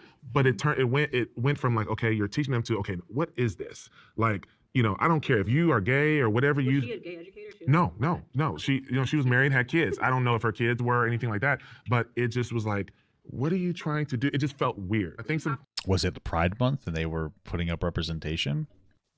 I don't think it's that big of a deal. Like, to be gay to like the rainbow? No, absolutely not. No. But I mean, for a 50-year-old woman to have 1,000 rainbows in the classroom when I grew up and there was maybe 1 or 2 or 3, what's the fact that I don't know. Maybe I'd have to see the classroom because this guy seems like a fucking exaggerator. It sounds like it's just a rainbow and maybe there's like LGBTQ fucking representation and it's not that big of a deal. Your kid's not going to turn gay because they see rainbows. I'm going to teach my kids that if there's a lot of like rainbows and shit in the classroom, to just privately find it to be cringe. That's it. That's what I'm gonna. This is cringe. Miss so and so, she had like 50 rainbow flags up today. I'm like, yeah, what a fucking loser. But I'm not gonna cry about it. I'm just gonna be like, oh, what an annoying person. That's what I'm gonna teach my fucking kids. Okay, that's why you should raise your kids. Okay. It was thought that because there was rainbows in the classroom that was pushing agenda to these kids is just ludicrous to me. I don't think it's an agenda. I think that like maybe it's just kind of annoying. Like that's the thing, right? Like when I go anywhere, like let's say for instance, you see like every time it's Pride Month, every single brand in the entire United States decides that they're gay, and like all of a sudden all M&Ms are rainbow colored or whatever. You know what I'm talking about? Like all of a sudden like there's a fucking gay Adidas symbol, etc., etc. There's no gay agenda that's going to make my kid gay because of that. It's just annoying to see how like obnoxiously like in your face it can be sometimes. And that's it. But there's no like magical agenda. My kids are not going to get fucking groomed into being LGBTQ. It's just a little cringe. That's it. It's not that big of a deal. So like when my kid says that, I'll be like, okay, I get cringe. Like whatever. It's not that big a deal. Okay. Like who cares? I mean, to think that a queer person, whether they're a parent or not, has a particular agenda to put. M&Ms are rainbow. True. Okay, they're always gay. Pushing it in my face. Stop it. I like the smelly foot M&Ms though. Push LGBTQ community on other people is just ridiculous. Pushing it. They're not pushing it. They're just fucking posting stuff. And it really work right now? it What's going triggered on? something in me. You're an Amazon driver and it sucks? I'm sorry. Hey, at least you get your exercise in, okay? And I bit my tongue during that time. When I was in 5th grade, I had a gay teacher. We all knew he was gay. We all loved him. And I also had a classmate with 2 moms. And the teacher recognized and said, this student has 2 moms. Okay. That's perfectly fine. We're not going to go any further than that. Recognizing and seeing the student and telling them that they're safe here. The problem I think that's perfect. I think that's a perfect way to do it. Today is what you were talking about, is that it's not just recognition, it's almost indoctrination. How? It's taking it past just showing people that, yes, you exist and I recognize you.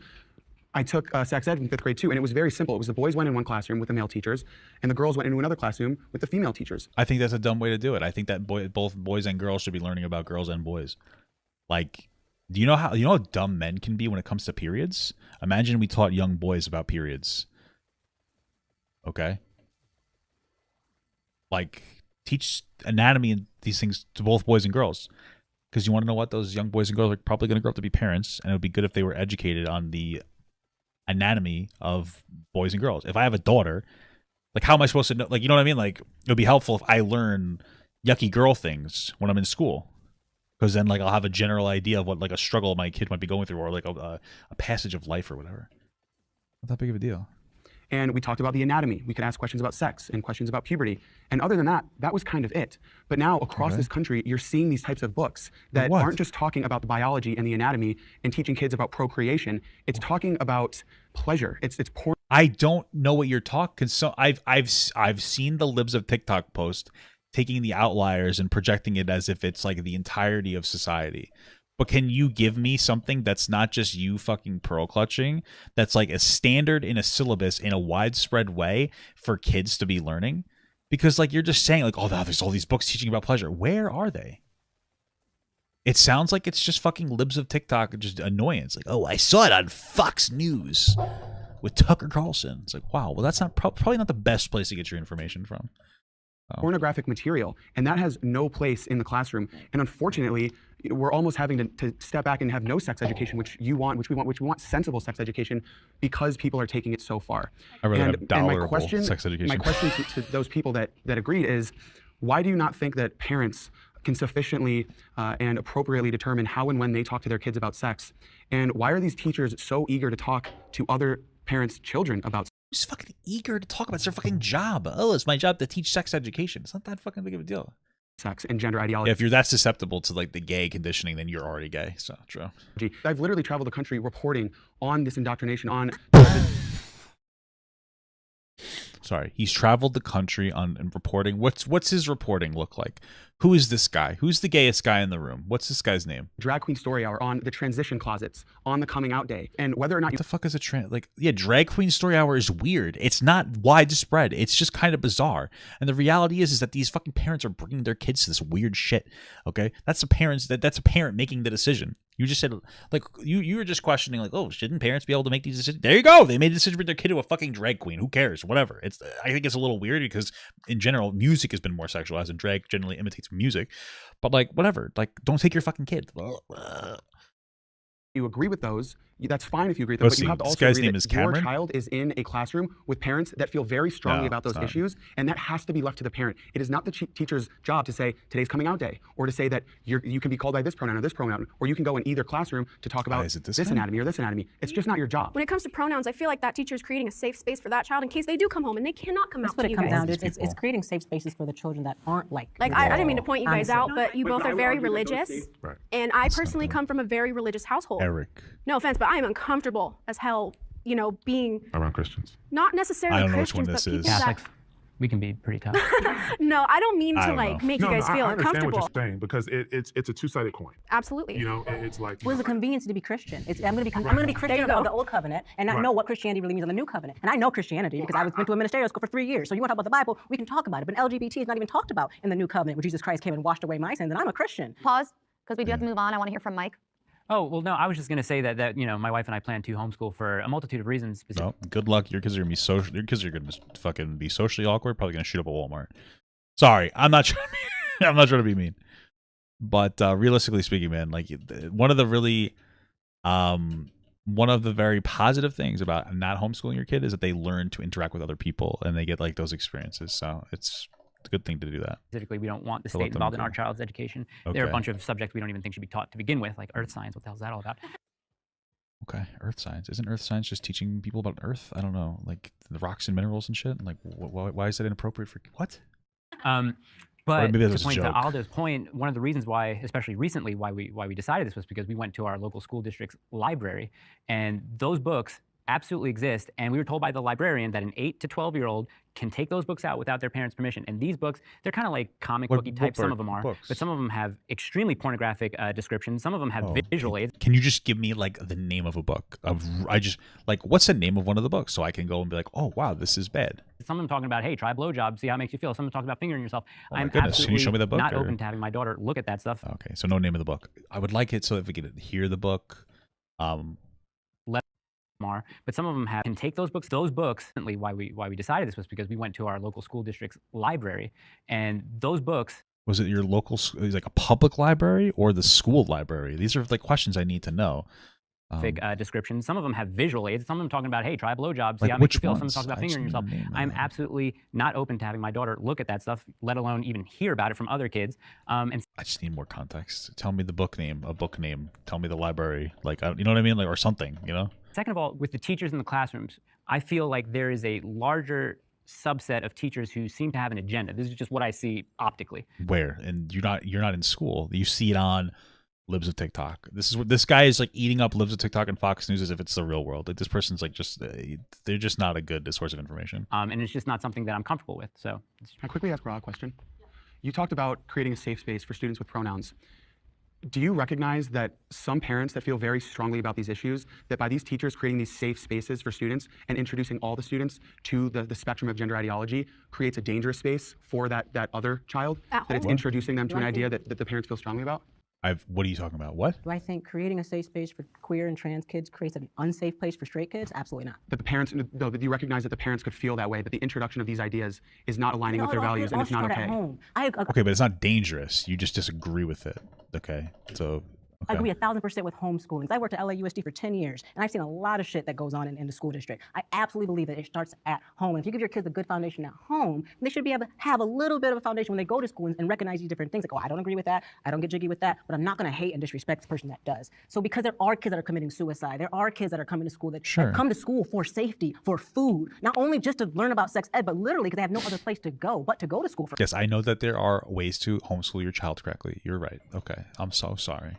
for food in the morning. What about the kid, though, who's made to feel out to be like a pariah? Let's say if there's one kid who's like, well, you know, that's maybe not what I believe with the pronouns or with any sort of Holy fuck. Like, what a victim. Hey, you know that one trans kid in the class that just wants to be seen as valid? Well, what if in the venture of trying to make that kid feel valid and not kill themselves, what if my kid feels like this isn't a good thing? And so now my kid feels upset and scary. Bro, like, it's not a reverse oppression thing. The fucking trans kid that just wants to be like valid in their pronouns or whatever, or the gay kid that just wants to be like, hey, don't bully me for being gay. Like, your argument is like, oh, there's a gay kid getting bullied in class, so what if by teaching acceptance to that gay kid, the fucking conservative kid that hates gays is gonna feel ostracized? We're just a dumb. How do I respond to that? Like, what are you talking about? What? That's his argument. Just shut up. Shut up. You know what he's going to do? He's going to be a nerd that joins the debate club, and people are just going to think he's a cringe and weird. Okay, whatever. I don't really want to tell you. I think gay kids should be seen as valid. We shouldn't, like, fucking bully gay kids. Okay. You know? It's not like they're removing that kid's ability to believe what they want. All right? That's it. If your kid wants to be insensitive, like, whatever. But they're going to be like, okay, well, what about my kid that thinks that what about my kid that thinks that all LGBTQ people are groomers? What about how they feel? Okay, relax. I don't care about pronouns. Absolutely. Right, exactly, sure. So now, today, I feel like there are kids who are probably going to be pariahed by their teacher, maybe if they're, if he or she's a bad teacher, I don't know. That's not necessarily inclusive or maybe a safe space for that one child who, may feel like, I don't believe in any of this stuff. It's not. I'm more concerned with the safe space for the gay kid than the fucking homophobic kid. Just want you to know. Bully homophobic kids, okay? I don't know what you want me to tell you. Okay? Bully them out of their homophobia. But seriously, bro, come on. Really? Like, your argument is like, what about the homophobic kid that doesn't get like accurate representation? Come on. Not just about making the kids in the school feel safe. It's about educating the people that don't know how to treat other people outside of the school. So they can take that with them and respect people that are not inside the school. Sometimes a child needs a spanking. Yeah, I agree with that. Sometimes. Spanking is probably a little dated. I don't even know if I'm going to spank my kids. It's probably not the best way to raise kids. But I was spanked sometimes. Although we went to a therapist because, I had all these issues I told you before. And the therapist was like, yeah, you got to stop hitting your kid. And my mom stopped. And I don't know. You probably shouldn't spank your kids. These are things I really got to think about now that I'm like, how to have kids. Fuck. I don't know. I don't think you should. I don't think that you should, but I wouldn't fault a parent if they did. Does that make sense? Spanking. I don't know. This is interesting because, let me get close. I feel that you can only spank your kid if they're homophobic. There you go. I got it. You can bully and spank your kid if they're homophobic. I got it. We got it, guys. Every kid needs a spanking, though my wife and I have decided that we're not going to spank our kid. If that makes any sense. Like, does. I grew up being spanked, and I turned out all right for it, but I do think that spanking can be, or physical, what's the word? Physical discipline or physical correction can be useful, but not for mine. Yeah. The thing is, you can take this question both ways. There are cases where you should not spank a child. Yeah. You should just not talk anymore. But I think about behaviors that have been ingrained, that have been enabled for a long time, that are terrible, and they should stop. So I used to work at a tech summer camp, and there's this little girl who's just a demon. She would go up to the Indian kid, say, "You're ugly, you're brown, you smell." These are things that are enabled. A kid isn't born and has this hate towards Indian people. You know what I mean? Yeah, but like the other guy said, we shouldn't be bullying bullies, guys. Okay. You need to create a safe space for the racists as well, okay? So I think a case like that, we can't teach the acceptance of fucking Indian and black people because then it's not going to create a safe space for the fucking racist kid that doesn't believe that Indian and black people are fucking equal, guys, okay? And when the mom came, she was just like, honey, you can't continue doing that. It's been enabled. So I think there are cases. Oh, yeah. If my kid was being like legit racist like that in public, I would smack the fuck out of them. That would be like, you're not going to, because that's a reflection on me. If my kid's running around being fucking racist, everybody's going to be like, oh my God, this guy's racist. So I'm going to have to lay the smackdown onto you. I'm going to have to do like the people's elbow onto that child if they start acting racist. Because it's like, stop telling people I'm racist. Okay? You're supposed to keep that at home. Don't let the public know I'm racist. That's what I mean. That's what I got to tell my kid. No, but like that seems like a reasonable time to fucking spank your kid. Where the only way to get to the kid's head is by showing extreme concern, and for some parents, that can come through spanking. But I don't think it should be used for mild cases, like you got to be on a test or something like that. Right. So. Well, and what do? We mirror our parents. Damn, she's dealing with a lot of trauma from getting B's on tests, huh? Behavior. So because I grew up with, my mom spanked me and my dad rarely did, but if he ever got to the point of a spanking, it happened. But I think that my first inclination when my daughter would have a tantrum would just almost kind of be to either grab her really hard or to just think about, this kid needs a spanking. And I used to tell my wife, I used to be like, just let me do it. Let me see what happens. But it just kind of restrained our. Jesus Christ. ourselves, and you just said, we decided first, and it may seem like a very like unconservative thing to say, but like, I don't know if yeah, we came to the decision we're not going to do that. If my kid had a tantrum out in the store, in the middle of the store, I'm just say I'm going to leave you here, and I'm just going to walk away, and I'm going to like watch them get upset because they thought that I left, but I'm going to keep like a close eye on them. You know what I mean? That's what I'm going to do. So for me, being African American, I feel like our forms of discipline are more brutal in some senses because they're not really given with love. Okay. I remember getting whoopings just for laughing too early in the morning on a Saturday watching cartoons. Well, that just sounds abusive. Jesus Christ. So, because they're trying to sleep. So I think that like when I spank my daughter, I always make sure she understands why she's getting the spanking. So it's not, she touched something and then I, get her. It's, hey, you shouldn't climb that because you can fall and really hurt yourself. And then I leave the room and come back in and she's doing it. It's like, okay, so the term that I've always used with her when I've given her spankings is, do you need understanding? Interesting. Okay. And she's like, Daddy, I don't want understanding. Like, I don't want any understanding. But after I spanked her, I'll give her a minute and then I'll come back in the room and say, all right, let's have a conversation.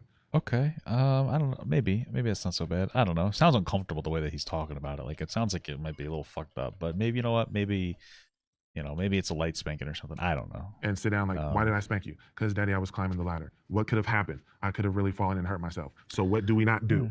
Climb the ladder if you're not there. Well, I guess if it works, sure.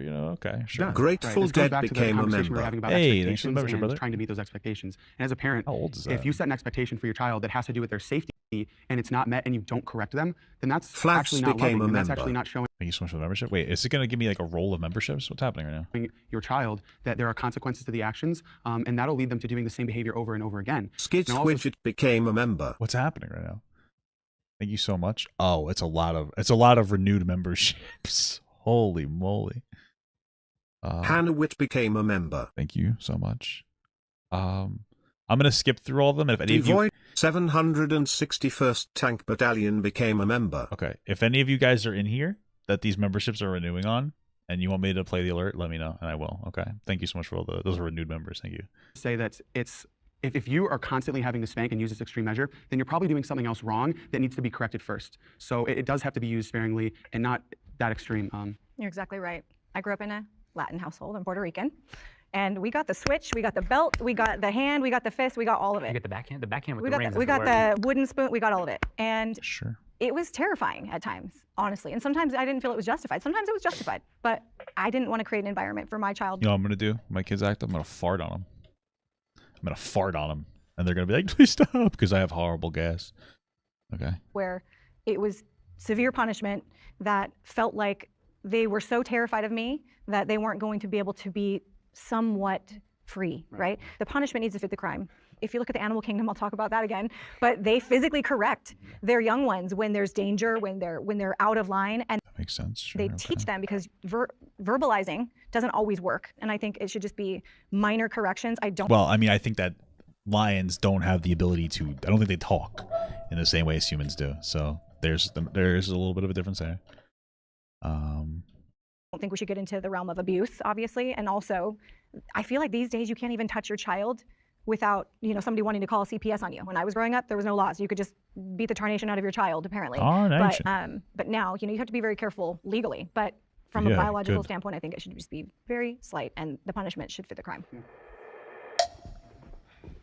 The first thing that bugs me about this conversation just have your kids off the grid and lock them in a basement. Boom, done. Always seems to be, oh, ha, ha, yeah, I got the smacking, ha, ha.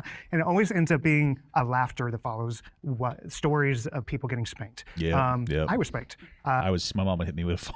Would hit me with the phone, like not like an iPhone nowadays. You guys are boomers, or you guys are children. Sorry, like one of those plastic phones. Yeah, she used to do that. I had my mouth washed out with soap. I had my pants literally pulled down around my ankles and spanked in front of my friends. Damn, that's too much. Like, I feel like the humiliation aspect is always too much. If you're acting up, a little spanking is like whatever. But like in front of your friends, I feel like the humiliation factor is like way too much. As a child, first of all, that embarrassment, it was hard to come back from. Very, very hard. Yeah. Not only that, but my relationship with my father completely suffered because of it. I resented him. I hated him. I feared him. And it was I'm still trying to repair it from this day. And I think that as a parent, now that I'm in that position and my child acts up, yeah, of course, we have to discipline them. But sending them to timeout, which they hate and despise, and then having that conversation of why did you go to timeout, and they understand and they repeat what they're not supposed to do, you know, it works. And they don't do it again. Okay, and I think we can get the point across. You think that like as time goes on, they're going to call timeouts abusive too? Like, I just wonder how far we're going. You know what I mean? I wonder. And discipline our children without abuse, without hitting, without spanking, because that is a lasting impression on a child. I think with the lasting impression, right, the physical pain is temporary, the mental pain is lifelong, forever. And I don't think that a child, and now adults, should have to live with that trauma for the rest of our lives. Sure. I would also say that not every time that you're spanked means that you're traumatized. I just want to be explicitly clear. There's definitely some valid experiences that you're going to have that are going to be like really shitty, for sure. But like, I want to be careful. I'm not invalidating like that guy. What he said makes perfect sense. My mother never pulled my pants down, spanked me in front of like a whole fucking like my friends or anything. My mother used to hit me and stuff. Was it ideal? Probably not. But at the end of the day, like, I'm not traumatized from it. And I feel like we're growing up in a generation of people who think that everything is trauma. It doesn't have, just because it might not be good doesn't mean that it has to be traumatic. We can understand that some things are inappropriate, especially as times change, without us actually like developing like an actual victim complex. Just saying that fundamentally, based on like, you know, the fucking insane shit you see on like TikTok, where everybody's like, oh my God, I'm traumatized. Like, I was traumatized when I grew up. Like, no, you were just like disciplined. That doesn't necessarily mean you fucking traumatized. I just want to be very clear about that. Just because our parents wanted to correct us in that one moment. Honestly, I don't think spankings are really effective.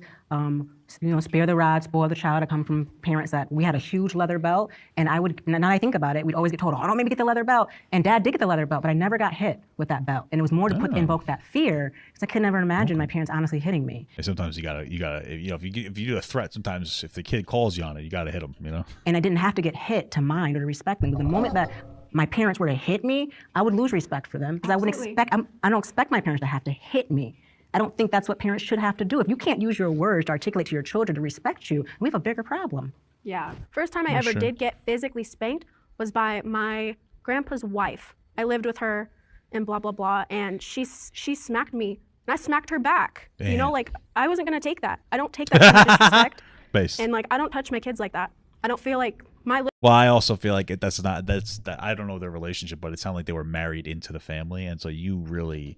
You can't be dishing out like punishment the same way that like you can't be dishing out punishment if you're not like, you know, like a step something, you know what I mean?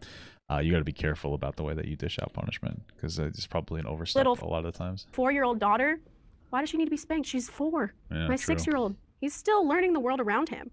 He doesn't need that. That's abusive to me. No offense, but like, I just see it as abuse. Spanking absolutely was something I couldn't imagine even speaking of on camera for millions of people to see. And I don't see the... You know, I think it was worse than my mom hitting me. One time I had like a family, an aunt of mine, I threw up because I was sick, and they're like, you better eat that up. You better eat it. You better eat the throw up and clean it up. Like, she told me that. I was like, what the fuck? I remember, like, I remember that to this day more than anything else. So fucked up. I never had to do it, but I was screaming, crying. That was horrible. It was fucking crazy. Point of abuse in children as little as 6, 4, you know, that's very young and very imprinting on children that, you know, are going to grow up and think that that's how you discipline and that's how you get people to hear what you're saying. It leaves mental scars when it's used in the wrong scenario. So we were talking about that earlier. If you're spanking your kid every single day, you should change your parenting, but you only use it when it's a terrible behavior that needs to stop. Like when I was little, okay, I used to shoplift, okay? I would get away with it. I thought you could just take a candy bar and then leave. But after like my parents found these... Well, yeah, maybe you hit your kid for that. I remember when I was young, I stole something one time, okay? And I was so guilty that like I told my mom like 2 minutes later that I found it on the floor somewhere else, and we walked it back and gave it back. And you know what I stole? A $1 knockoff Snorlax ring.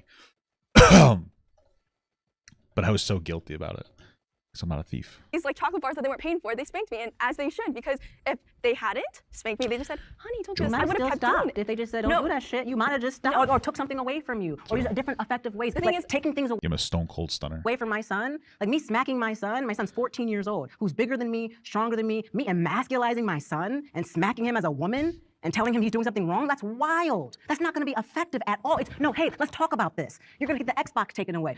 I'm not going to take this AAU practice that we're spending $400 on. We're going to do something that's really effective that you actually are going to remember. That's what I would say to the After a while, that shit don't mean nothing. All right, keep on hitting me. Keep on hitting me. I agree with that being, at 15 being 6'7". You know what I mean? So, my mom was like, my mom was like your height. So I think to kind of go off what you were saying, the laughter part. We're not laughing because of the spanking. It's more so, and I hope this makes sense. It's laughing because of the experience of love in the discipline that I experienced with my daughter and the fact that she... No, that's not what it is. I think they're talking about like laughing as you get older, like, oh man, my mom used to hit me. It's not laughing because you realize that there's love there. Like, I never felt loved when my mom hit me. I know my mother loves me, just by the way. The point is that you look back and it's like, damn, that was kind of fucked up. But I survived. That's what it really is. It's like that survivor's bias or whatever it's called. Like, it's not that deep. Like I said before, like not everybody's fucking traumatized by it. It's probably inappropriate though, honestly. But it's not because like, oh, the love was so there. No, it's not. It's because it was fucked up, and it's kind of funny. It's kind of funny like that. You're like, damn, I got my ass fucking beat. That's what it is. Like, damn, I got fucked up. All right. Same thing as if you go to a bar and get drunk and someone punches you in the face because you're acting like an asshole. It's like, damn, I got fucked up. Sometimes you just gotta laugh about it. He now understands, and I know that she won't make that same mistake again.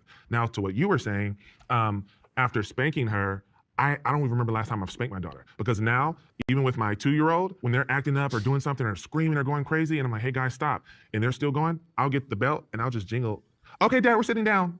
And I'm like, oh, so you guys are good? Yeah, Dad, we're good. It's like, I don't have to. It's a response to stimuli. They're absolutely like, oh shit, we don't want to get hit. We don't want to get hit, but also it's a respect thing. Like, that's my father. He's in there, trying to work on the computer or something. We are screaming too loud. It's the job of the parent to make sure the child can come to them for anything and everything and overall love. Why would you teach a child that person would hit them? That's it. Okay, fair enough. The sexuality of parents influences their kids' sexuality. Probably, yeah, in both directions. That's been happening, right? We just talked about that graph I showed you before. I think that everybody has like a central point, and then you're a little bit fluid in your sexuality. I don't think it's a bad thing to have an influence on your sexuality. I don't think it's a bad thing to be a little gayer or a little straighter based on your parents raising you. It's as long as your kid is like allowed to explore their own boundaries in a healthy and safe way. Who cares? Oh, it doesn't matter.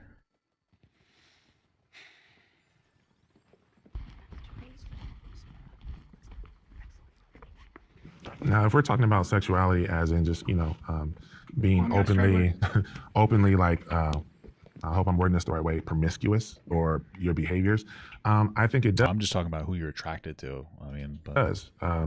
A lot of things that I do, my kids do. A lot of things that my wife do, they follow her. So I think if I was behaving in a certain way and, treating my wife a certain way in front of my daughters and my son, I think it would affect the way that they treat themselves and the way they treat others, and would look at sex as more as an object or just something to do more than a intimate thing that you have with one person that, creates a real bond and a friendship.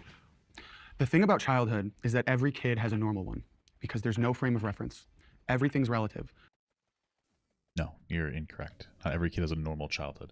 Normality isn't based on an individual, or normalcy, whatever. Normality is based on like a collective. Something that's normal is because it's been observed to be generally normal.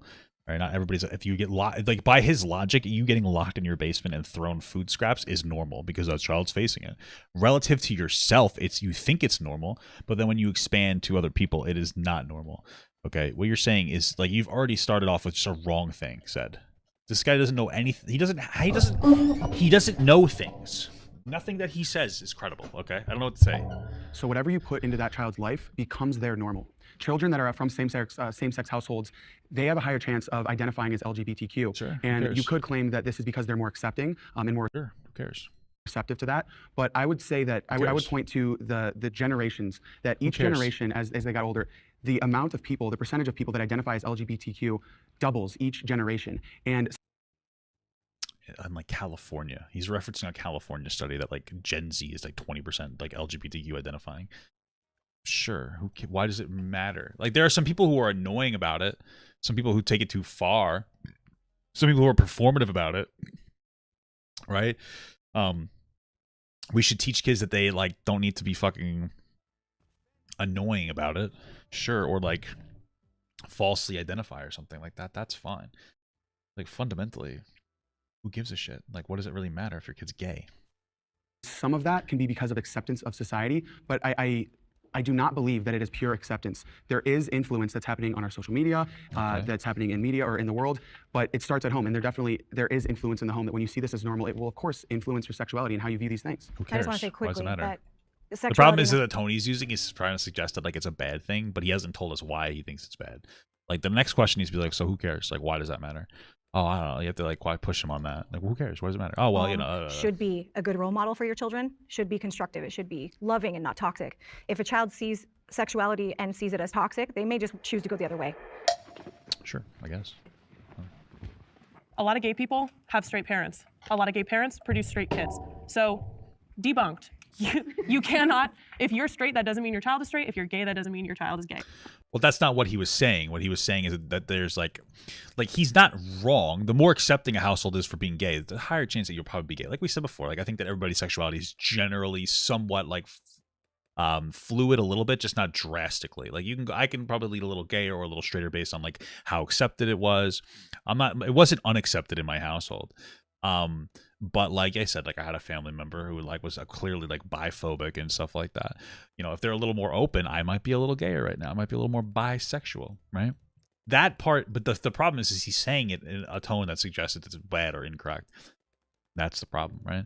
You don't have to say like, oh no, you're wrong. No, he's kind of right. It's just that like what he's also trying to suggest that it's wrong to be gay, and that's wrong. That's just dumb. I want to stand firm on the fact that sexuality is biological. It's not something you can choose. And if it's something you want to explore, that's different from choosing. Exploring is, oh, maybe I'll go see what it's like being with a woman. Oh, that didn't feel right because it's biological. Yeah, so 2 points. One of which is something that you had said about them only knowing that there's 2 gay parents. And so they relate to that more. In my life, like, yes, there is 2 gay parents, but we also are surrounded by a lot of straight parents and a lot of straight couples. And their friends come over to play and they have a mom and dad and they come over. So them being only seeing this one thing and then thinking, oh, maybe I'm gay because that's the only thing I know, I don't believe in that. I don't think that. I just think, what is normal to them? Is it normal for them to have 2 dads? Of course, right? Yeah.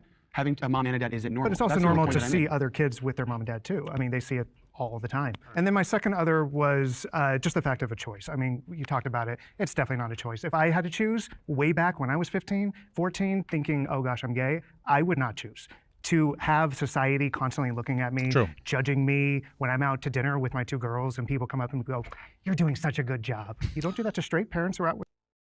So fucked up. Did that really happen? That's so condescending. You're doing such an excellent job being an F slur. You know what I mean? It's like, God damn, bro, what the fuck are you doing? That's just so mean. All right. I wonder if he would prefer that or just like the gross side eye, like, ugh, you know, like which form of homophobia do you prefer more? Okay, which one is it? With their kids, like, why come up to me? Yeah, so I would not have chosen to be gay if I had the choice. All right, fair enough. I am gay. I am happy. My life is amazing, and I wouldn't want it any other way. But back then, when I was figuring things out, I wouldn't have chosen it. I said they do compliment straight parents especially being a black father. I get it all day long. Well, that sounds very condescending to you. You get that all day long. People are like, wow, I can't believe that you are actually able to raise a kid. Like, that's condescending. Holy fuck. The other side of things, I want to talk about this notion of what is normal influences what you are. I went to an all-boys school. I'll say this a million times. I went to an all-boys school until I was 15. I did not know what a girl was until I was 15. My parents are heterosexual. They're pretty conservative. They are Christian. Nothing in my environment was saying, you need to be a girl. You are queer. You are lesbian, right? That was just always within me, and nothing in my environment pushed me to do that. I think that is just one very clear example that your environment does not make you have a particular sexuality or gender. That is just within you. No, I still think that it does. I still think that there are people that are born like with different default settings, right? But okay. The way I was parented made me feel safe and seen. Oh God, now I have to hate that person for fucking doing a beeline to the thing. Like, relax. Okay, Jesus Christ. Holy fuck. My parents already knew that they were getting into parenting miles behind other people because the world tells them they're going to be this kind of parent simply because they're gay. From what they've told me before I was born, before my brother was born, it was doing all kinds of research on what works for kids, how to raise a girl, what girl puberty is like, all of these things. They made sure that they were super educated so that the only reason the world could tell them they were a bad parent is because they were gay. And that means nothing. that comes down to your own opinion. And so I grew up feeling so safe, so supported. I came to my parents with any question and they always had the answer. And I always knew I could grow up being whatever I wanted to be. And whether that was sexuality, whether that was career. When I grew up, I knew that I could be a Toys R Us kid. It's a little bit of a boomer joke for you. Wise, honestly, growing up with two dads was really beneficial as a woman because there was nothing impeding on, or there were no boundaries set on what a woman should be or what a woman should act like. It was, no, you go out and your brain is your biggest asset, and it's the most beautiful thing about you. Go out and do whatever you want. Women can do whatever you go, girlfriend. It was really great, actually, to not have a woman in the household that maybe would have derailed that. Yeah, maybe she does have a little code brain. I don't know. I half agree. I would say I felt safe. I did not particularly feel seen. My parents don't know what being trans is. They don't really understand. Okay, they are trans. Okay. Now it makes some more sense. Now I understand. Okay, I didn't understand the context of that. Okay, sorry. Gay was when I came out to them. They were like, we don't really know what this is, but we love you. And that's what made me feel safe. Even if they don't particularly see me, they came to see me. And at the end of the day, if they say, I love you and you're welcome here. That's very nice. So for me to be met with love from conservative values was pretty shocking because I just have so much experience of observing media where Christians are always paired with anti-LGBT rhetoric. And that's because they generally are. But like in my experience, like the conservatives that I know, like they don't hate like gay people or anything. There seems to be a bit of ignorance associated with it. But like, so that makes sense to me. Yeah. Conservatism is not compatible with this. But in my own personal life, I've seen the two be completely compatible. You can be conservative and you can be queer. You can be Christian and you can support LGBT people. We're queer. That's something I didn't really think was possible. But my parents proved me wrong in that way. I feel like I grew up with the best parents in the world. They did everything that they could to make me the best person I am today. And there were a lot of times growing up that we were going through really difficult times, but they shielded us from that. There were times that the lights turned off or the heat turned off. And as kids, we don't know what's going on. We just ask, hey, what's going on? Oh, your mom forgot to pay the bill. Damn, and all these things were hidden from us until we were way older and we look back at those things and we realized, no, that she didn't forget to pay the bill, or we left the tags on not because they wanted us to choose a different shirt later on. It was because there was serious stuff going on in my family, but they shielded us from that so that we could be kids. And my father, he took me out hunting, took me to my sports, taught me what it was like and how to be a man, how to be a good man, how to treat women. And conversely, my mom taught me how to nurture women and the things that a mother teaches a young son. And I feel like I had the best parents, the best experience, and I can't think of something better. Can't think of anything better. My dad's probably one of the most soft-spoken individuals I've ever met in my entire life, but I remember instances of feeling safe because I would see him literally snap to dad protection mode when it came to anyone trying to harm us or my mother or anything like that. And as far as being seen, my parents, they like all of our parents, they had the expectations which we talked about us being successful in our career. But I had so many wants and desires from being a teenager, like wanting to be, I want to be a magician, I want to be a skateboarder. Who was buying me magician kits? Who was buying me skateboards? Like I had the most supportive, and I guess you can use the word seeing parents that you could ever ask for. And I owe them everything that I am today. The person that I am today is because of them. It's beautiful. My parents didn't agree with my lifestyle. I came out super, super early. I came out like around 12. I mean, my parents are pastors, but I'd be a little bit apprehensive at 12 too. I'd be like, is this real? I don't know. Maybe I'm a bad guy. I don't know. My mom always saw me, and when I asked to dress like a boy in like 5th grade, my dad was super resistant because he kind of knew. But when your kids are gay early on, you just know. And I think that part's probably true. I mean, like but I feel like, especially for, I guess you can kind of tell a little bit. Like, and I tell this all the time. I have a family member. They were younger than me. I was like, hey, this kid's gay. And I was young too, and probably inappropriate to say that, but I was like, yeah, but that's okay. You know what I mean? Like I feel like I could tell. It's okay. Most of the time, you could tell from birth. You know what I mean? I think that's right. It's true. Really, they knew I was going to be gay, and my dad was not getting jiggy with it. And my mom was like, let her be her. Let her be her. She'll figure it out. And I lost my dad about 3 months ago. That's it. Parents were married 50 years, same household. The best people. I'll give you a run for your money because my parents were pretty great too. That's sad. I bet you wish they taught you hide and go seek better. Maybe you'd find them.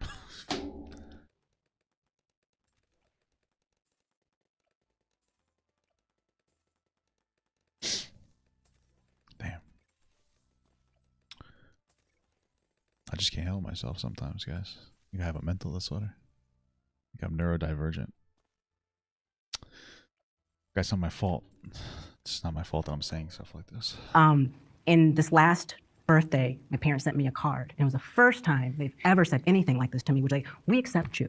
We unapologetically accept you and we love you. And that meant more to me than anything in the world. I'm 36 years old and finally my mom and dad, and I needed that. And for people that are hearing this, yeah, your kids, no matter how old they get, they need to hear their parents accept them and validate them. It's important. It does make you feel good. So yeah, my parents are pretty awesome. That's cool. I like that. I want to start by saying my dad is not the problem. My dad is super supportive. You know, he was invited to my wedding. He walked me down my aisle, you know, and my mom wasn't invited. My mom didn't come to my wedding. My mom didn't get to do, you know, the normal bridal stuff because she did not agree with my lifestyle. But this is by far the happiest that I've ever been, the most headstrong that I have been. And if she can't support that, then I don't want her in my life. And a lot of my family and friends have been kind of like. Something to keep in mind that like a lot of people, like if you have a kid that's gay, you don't accept them. They're just not going to be in your life a lot of times. And you have to just kind of understand that, like, you know, you not accepting your kid for being gay isn't going to make them not gay. A lot of times it's going to make them not want to be around you. And it's sad. You finally cut her out. And so, you know, it hurts sometimes, but like also I'm protecting my kids from that exposure, that hatred, that acceptance that she doesn't have for me. My kids don't need that. It's 2022. My kids are the next generation. I want them to know nothing but acceptance, loving, caring people. That's it. Growing up, you know, I think it was kind of the same way. You know, they didn't tell me a lot in order to protect what I would think about situations.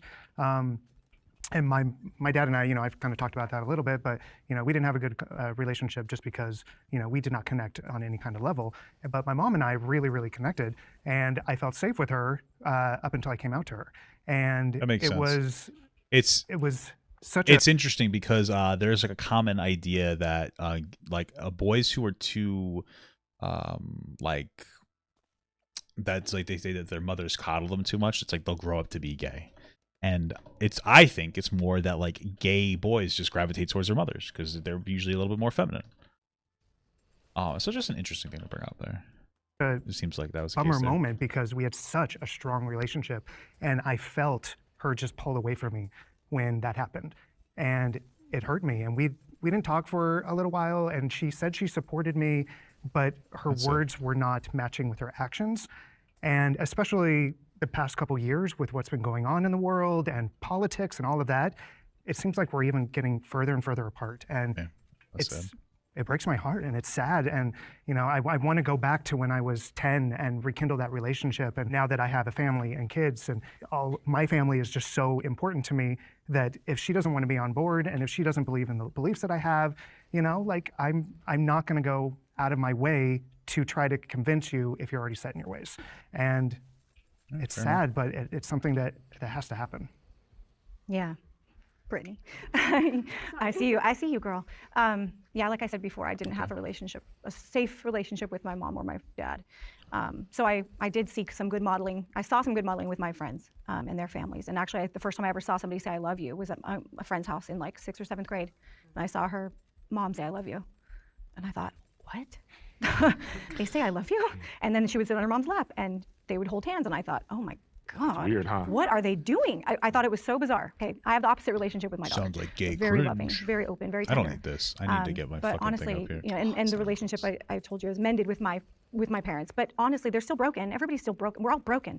What mended me the most was, I'll say it again, is having the relationship with my true father. That's what mended me the most out of anything that's ever happened. And I've gone to therapy, I've gone to psychics, I've gone to everybody, and I've done everything you can possibly think of to heal from the traumas, and nothing healed me like the relationship with Jesus that I have. And that love and that security and that tenderness that's in that safe space. That's the most safe you'll ever feel, because nothing that anybody else on the planet says can matter to you when you know who you are from the Creator. 100%.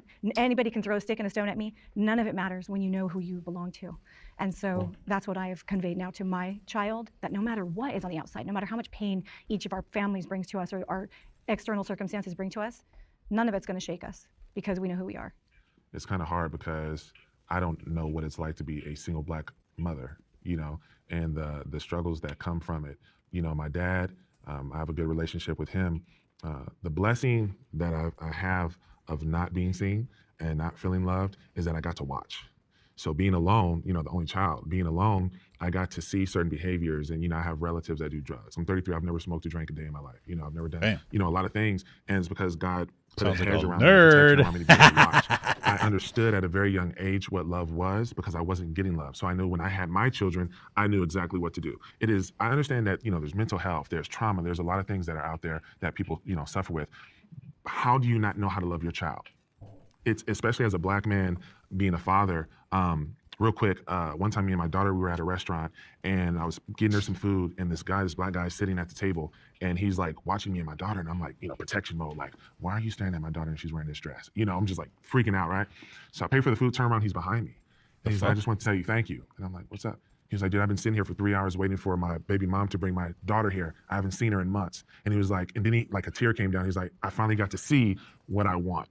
So, you know, to not have that, my mom, she did the best she could. I love my mother. Haven't spoken to my mom in 3 years.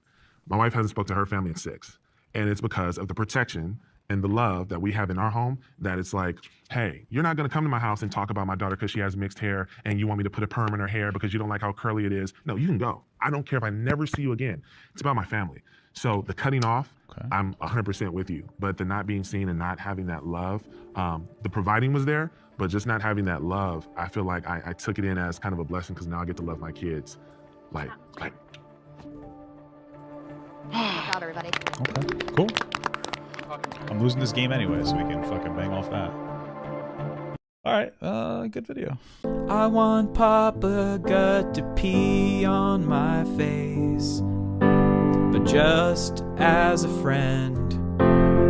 There's nothing weird about that. I want him to pee on my face.